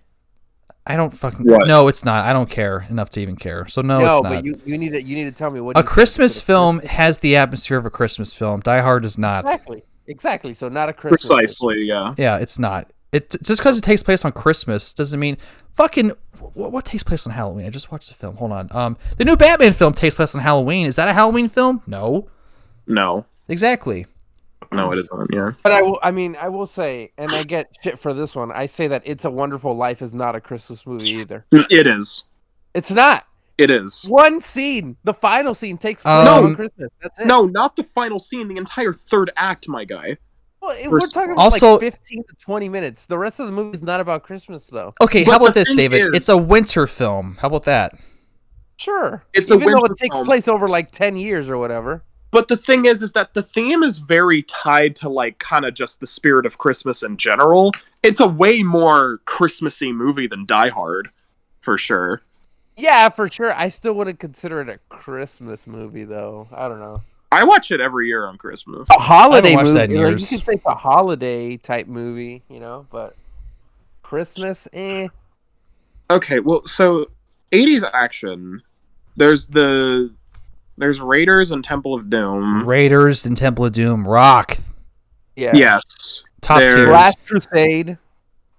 Huh? Yeah, Last Crusade. Oh, Last Crusade. Yeah, good. Yeah. Great. Akira is fire. I haven't seen that. Oh, I didn't even think about that one, but yeah, you're right. No, Bryce, you're bringing up a good point because Raiders, that trilogy, not counting not the fourth one, those are top tier action films. But the 80s have like Predator, Die Hard. Those are different tiers. Commando. Those movies are not as good as Raiders. Not even close. At all. I don't know. I wouldn't put Die Hard on the same tier as Predator. But those are 80s action films, just like Raiders is. Yeah, but Die Hard has a bit more of a consistency and a seriousness to it. Like, it's a bit more dedicated. Predator's better than all of them, though. No, it's not. Honest. Is the greatest action movie of all time. No, it's not. I hate to break it to you guys. No, it's fucking not. Not even close. It's the greatest. No, it's not. Absolutely. No. Yes. No. Raiders. It's Raiders or that Mad Max Fury Fury Road. Okay, we just said the same thing. Yeah. Raiders is up there too, for sure. Mad Max Fury Road took action and said "fuck you" to any other film and just killed it. Mad Max Fury Road also is like one of those examples of like it specifically works because it is tied to a specific style and just quality filmmaking, because otherwise the story is like kind of predictable and generic. Yeah, the story's nothing to it, but like George Miller took it and ran with it to the complete degree. Like that's his film, and it's amazing. Yeah. What a fucking film. The movie goes burr. Movie should have won Best Picture. It lost to what the fuck won that year? Spotlight, which is not great. Oh, the Coda of 2015. Whoa! What the fuck? Spotlight is a 10 out of 10 banger. What are you? It is bland and boring. I guess if banger means okay these days, then I guess you're right.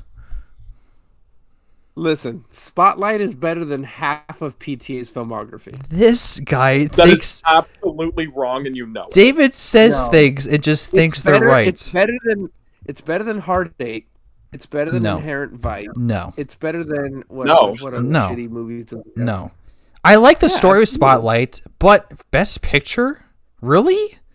I wouldn't have given it Best Picture, but it's right. It's right up there. It's so good. No, it should have been Mad Max. Mad Max should have won against the grain, like Shape of Water, because that movie's boring too. You had Mad Max. You had The Revenant, which love it. Revenant, by the way, that's the movie you guys should be complaining about. That movie's ass. The Revenant is fire. That's score, no, Bryce. It's not. Oh, Spotlight is so much better than The Revenant. It's not even. Oh close. my! Spotlight is like ripped up trash in the trash can. It's okay. Like I don't really care about it. The level of filmmaking in The Revenant is just absolutely mind-blowing. There's nothing about the filmmaking in Spotlight that is impressive at all. Shot, reverse shot.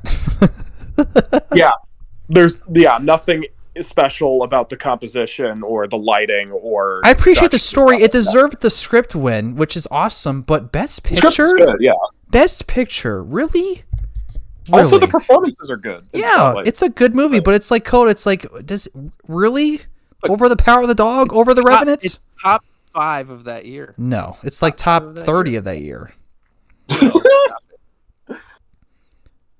It's like then the Academy then picked Shape of Water to win Best Picture, which is weird because that movie is weird as fuck.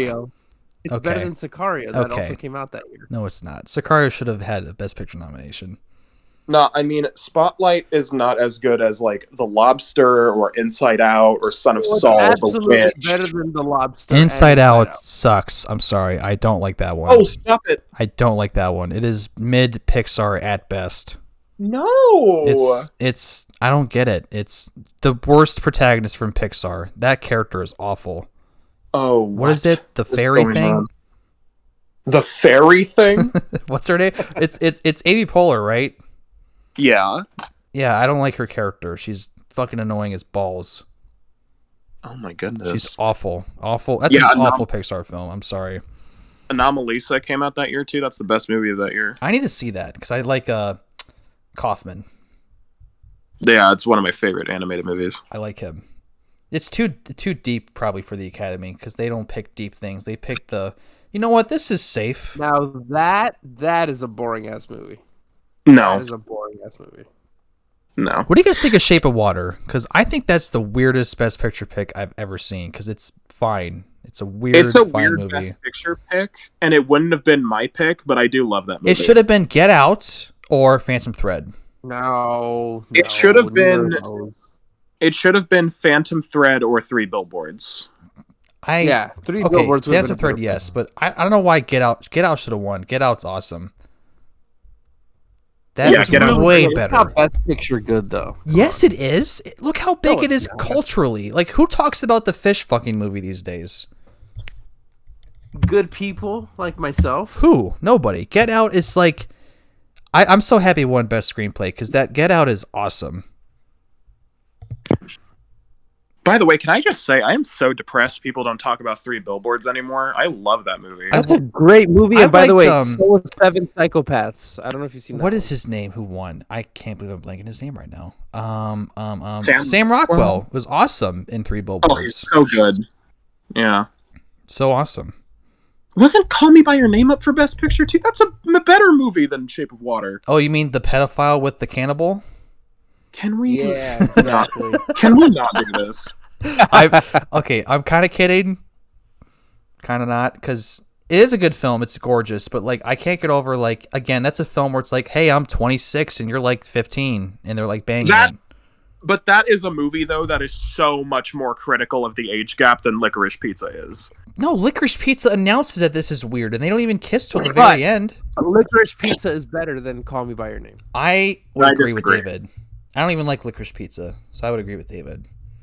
I like Call Me By Your Name better. Because Licorice Pizza acknowledges that it's weird, and they just have this weird tension the whole time, and they kiss one time at the end, but that's it. But in Call Me By Name, they actually, like, fuck.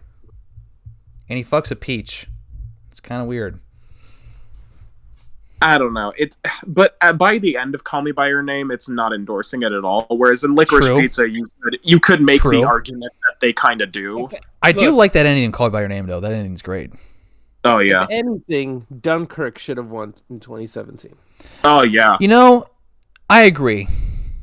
I agree with that. Wow, Dunkirk, rare W for you. Dunkirk, I mean, I love Get Out and Fans with Fred, but if anything, Dunkirk should have won. That should have been Christopher Nolan's like BP and Best Director win. Dunkirk is like one of the most immersive theater experiences I ever had. Like, how does Shape of Water... I don't understand. It's good. It's not bad, but it's like, what? Best Picture? Really? I don't get it. I mean... We can at least say that a straight yiff movie has won Best Picture, and that's funny. Like a fish fucking movie. Like, it's funny that a fish man, the creature from the Black Lagoon, fucks a white girl, won Best Picture. It's amazing. Yeah. That's amazing that that's a sentence. Now we need a gay fish fucking movie, so a gay yiff movie can win Best Picture. Del Toro, make a sequel with a gay couple. Do it. It's funny because Night Morales was better than Shape of Water. If Nolan doesn't win...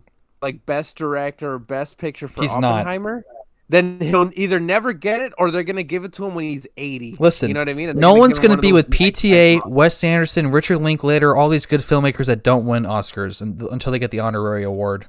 Yeah, which is stupid. Like, PTA should have won for There Will Be Blood, but lost to the, I guess, okay, No Country for Old Men, which I still think is bullshit. What the fuck? How that won over There Will Be Blood is asinine. It's fucking crazy. Okay, it's just it's crazy to me.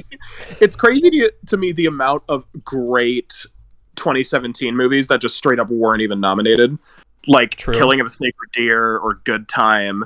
Oh, Good Time's a good fucking example. I'll tell you what, Good Time, first of all, deserved a nomination. Yeah, Robert Pattinson deserved the Oscar. I straight up agree. Who won that year? 2017. Gary Oldman for Winston Churchill. Oh God, for the darkest hour, whatever. For he screamed in makeup. Yeah, that's terrible. The Oscars need to stop doing this, where they award somebody for a shit film after years of not giving them an Oscar, like they did with Al Pacino. No, but that's the thing is that Gary Oldman already has one. I think he's got 2 or 3. No, he only has one. Yeah. He only has one? He was only nominated before for the Tinker Tailor Sailor fucking... I don't know the name of it. Tinker Tailor Soldier Spy Sailor. Come on now. Yeah, I'm serious. That was his only other nomination, and he won for Winston Churchill. I'm serious. Look it up. Gary Oldman is good enough to where he probably deserves to have like 2 or 3, but certainly not for that one. You know who should have more Oscars than they do is Denzel Washington. He has 2. Denzel's got too many. He has 2. He should have 4. That's too many. No. I'm sorry. Washington, he's the best actor working these days. Listen. Denzel is great in every movie, but the majority of his filmography, I disagree. I fucking disagree to my nth degree. In them, but they're shit. That's the issue here. He should have won for Fences. Fences, yeah, he was great in that. He lost to the sexual assaulter Casey Affleck in the mid-ass movie, whatever the fuck, the stupid Manchester by the Sea. That movie's boring. I love that movie. Boring. That's a good movie. Oscar bait shit. I'm sorry. No, I disagree. Not. It's fucking awful. I don't like it. Honestly, I mean, not defending Casey Affleck at all, but he deserved that win. He put a gun to his head. Good for him. Jesus. Yeah, I mean, I have always said that, not that Gary Oldman was bad in it, he wasn't at all, but if he hadn't worn the makeup, he would not have won. Yeah. Yeah. It's definitely exactly all makeup. that. Robert You literally Pattinson was so fucking great. He should have won. Yeah. He's not even nominated, which is wild. And by the way, also, if we're talking about other people that got ripped off, Fassbender should have 2 Oscars, one for Steve Jobs and the other for Shame. I haven't seen Steve Jobs. Steve Jobs is great. He definitely should have won for Shame. Was he even nominated for Shame? I don't think so. Honestly. Fucking stupid, first of all. But yeah, I mean, Steve Jobs, he definitely deserved it that year. I'm glad that Leo won, but that's not the performance he should have won. No. He should have won. That's why. Leo should have 4. Wolf of Wall Street and Gilbert Grape. Yeah. And Gilbert Grape. Absolutely. Wolf of Wall Street mid, right? Be honest here. Are you serious right now? That movie is 45 minutes too long. That movie's excruciating. Wait, we're talking about Wolf of Wall Street, not Django. Yeah, exactly. Stop it. Django Leo is should so definitely have much 4. better than Wolf of Wall Street. It's not even close. Why did Alfonso Cuarón win Best Director for Gravity? Oh, Gravity blows. Like, why? That's a shit. That's like a Roland Emmerich movie. Like, why did he win for that? Gravity He should have won for Y Tu Mamá También or something. I haven't seen that. Oh, Roma. No, good movie. Listen. My boy Pawlikowski should have won for Cold War over Cuarón and Roma. I'm sorry. No, I disagree. I love That's one of my favorite films ever. Cold War is amazing. Cold War blows. I'm not the biggest fan of Cold War. Really? Bryce, really? The story does not interest me.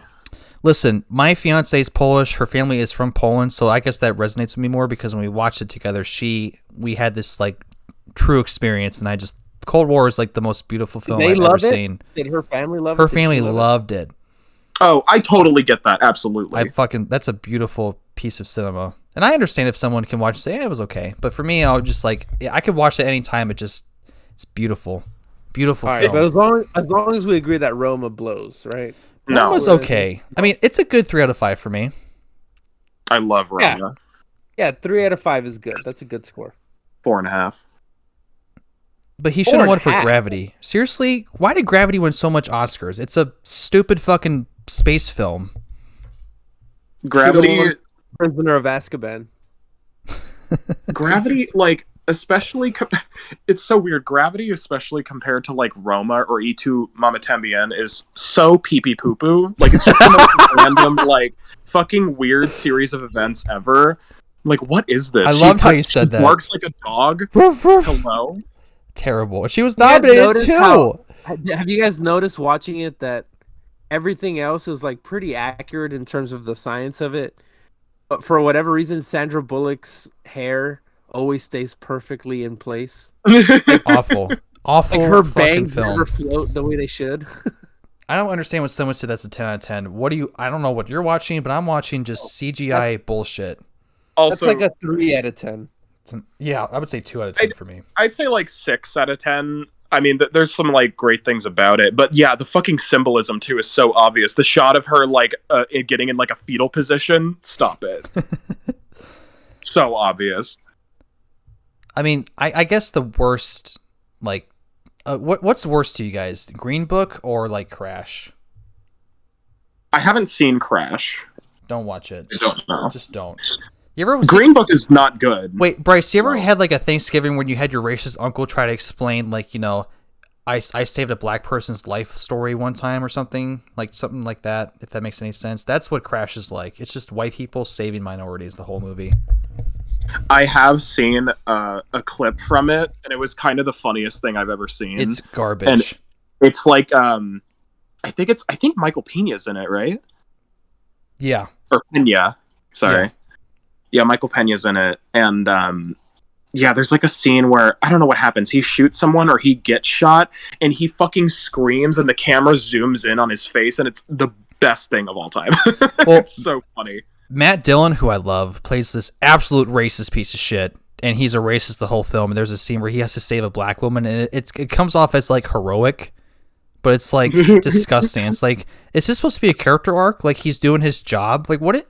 It's awful. It's an awful fucking film. But Green Book to me is even worse because it's like it takes that and runs with it because it's supposed to be like funny. Like, haha, Viggo Mortensen is a Boston asshole who tells a black guy he should like fried chicken even though he doesn't because black people are supposed to like fried chicken. It's awful. I don't understand how that won. Yeah. Best screenplay. There's a scene where he's like, yeah, I don't know why you like fried chicken because it's pretty fucking good. And he's just like, okay. And then it's like Driving Miss Daisy, but worse. Ugh. What do y'all think of David Cronenberg's Crash? I haven't seen it. Oh, okay. Look, I'm not big on Cronenberg. I've seen The Fly. Thought it was boring. I do like Naked Lunch though. You don't like The Fly? The Fly is so boring. I wanted to sleep. No, what are you talking about? I'm not a fan of The Fly. The Fly, the original Fly, Bryce, by the way, with Vincent Price is amazing. I would totally recommend that. 1958. Yeah. It's so creepy. The ending is so creepy. Yeah, I'm not a fan of The Fly, and I thought Crash was mid, so I haven't had a good track record with Cronenberg. What about A History of Violence, Bryce? Come on. Haven't seen. Boring. Bryce, you would like Naked Lunch. Naked Lunch kind of looks like my thing, actually. It's weird as fuck. It's like a Lynch film, but it's not made by Lynch. Okay, yeah. It's great. Yeah, it has RoboCop and Roy Scheider. Ooh, fire. Yeah, it's banging. I have it on Criterion. But The Fly, I watched it, I'm like, why do people say this is good? The effects are good, but like Jeff Goldblum is just okay. I don't understand why people like it so much. I just don't think the story or the characters are that great. Yeah, he's just an asshole. I think it's some of the best practical effects of all time.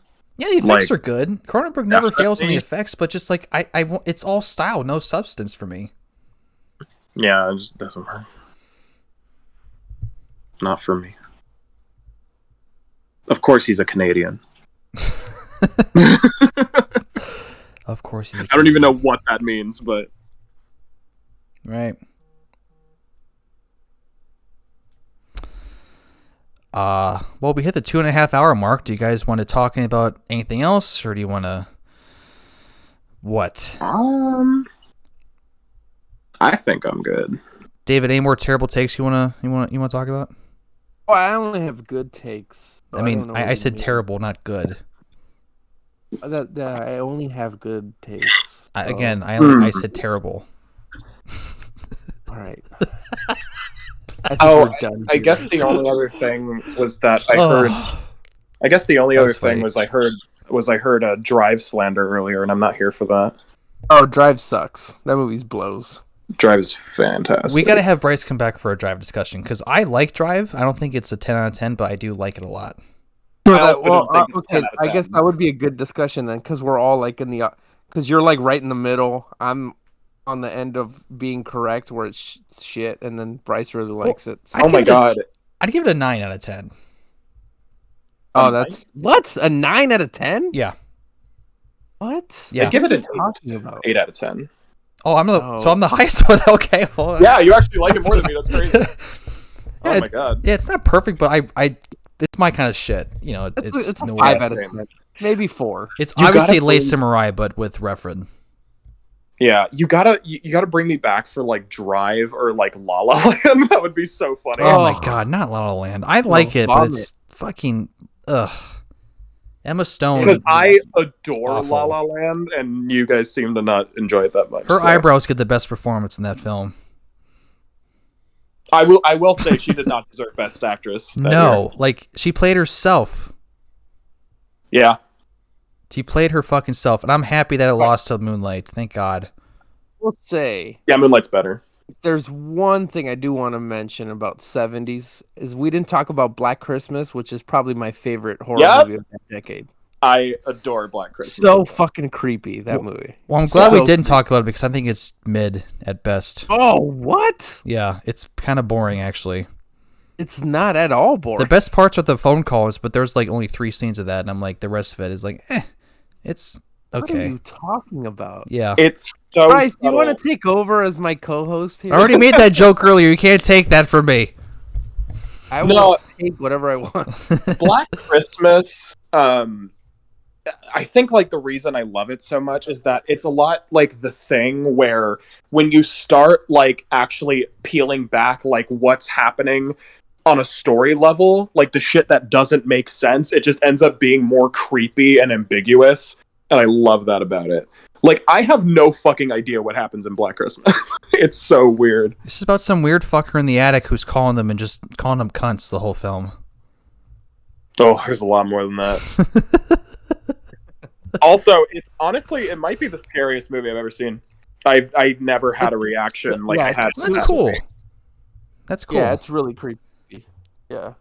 That ending is so fucked up. It's the guy who made A Christmas Story, by the way. I know, it's so funny. The guy likes Christmas. And A Christmas Story blows, by the way. Christmas Story is... No. Listen, that's been overplayed for like 17 years now, so that's not its fault. Bryce, you agree, right? No, I love A Christmas Story. Well, by the way, they filmed it in Cleveland. I've been to the house they filmed it at, and it's pretty cool. Nice. It's in the shittiest neighborhood you could ever imagine, too. It's really funny that you have this shit neighborhood, then you just pull up to the fucking Christmas Story house, and it's packed.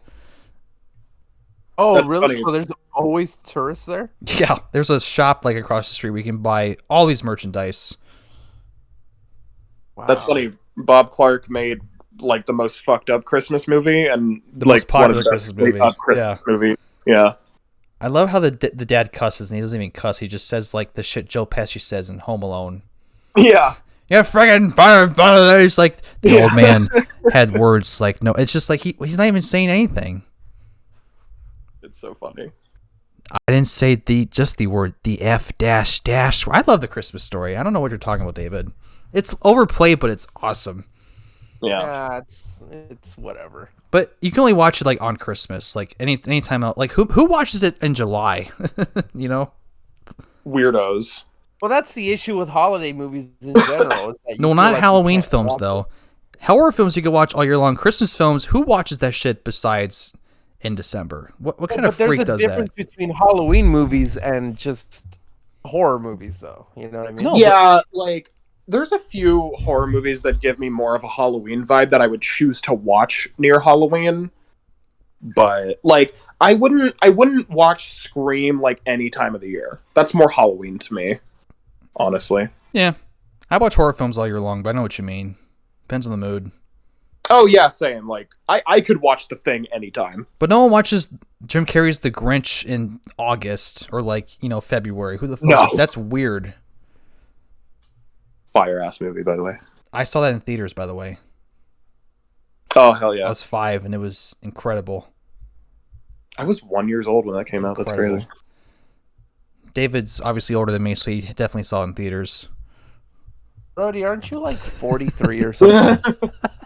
You were in December, weren't you? Or is that Matt? I'm born in December, yeah.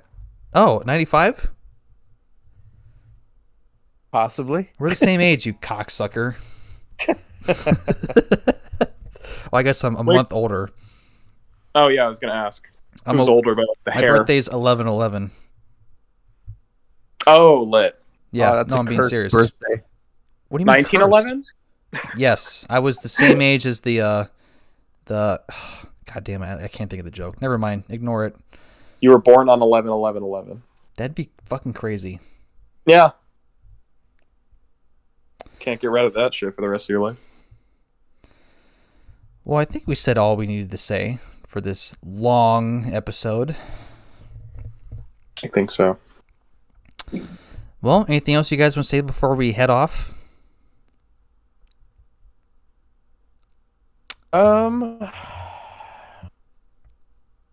No. Poggers. All right.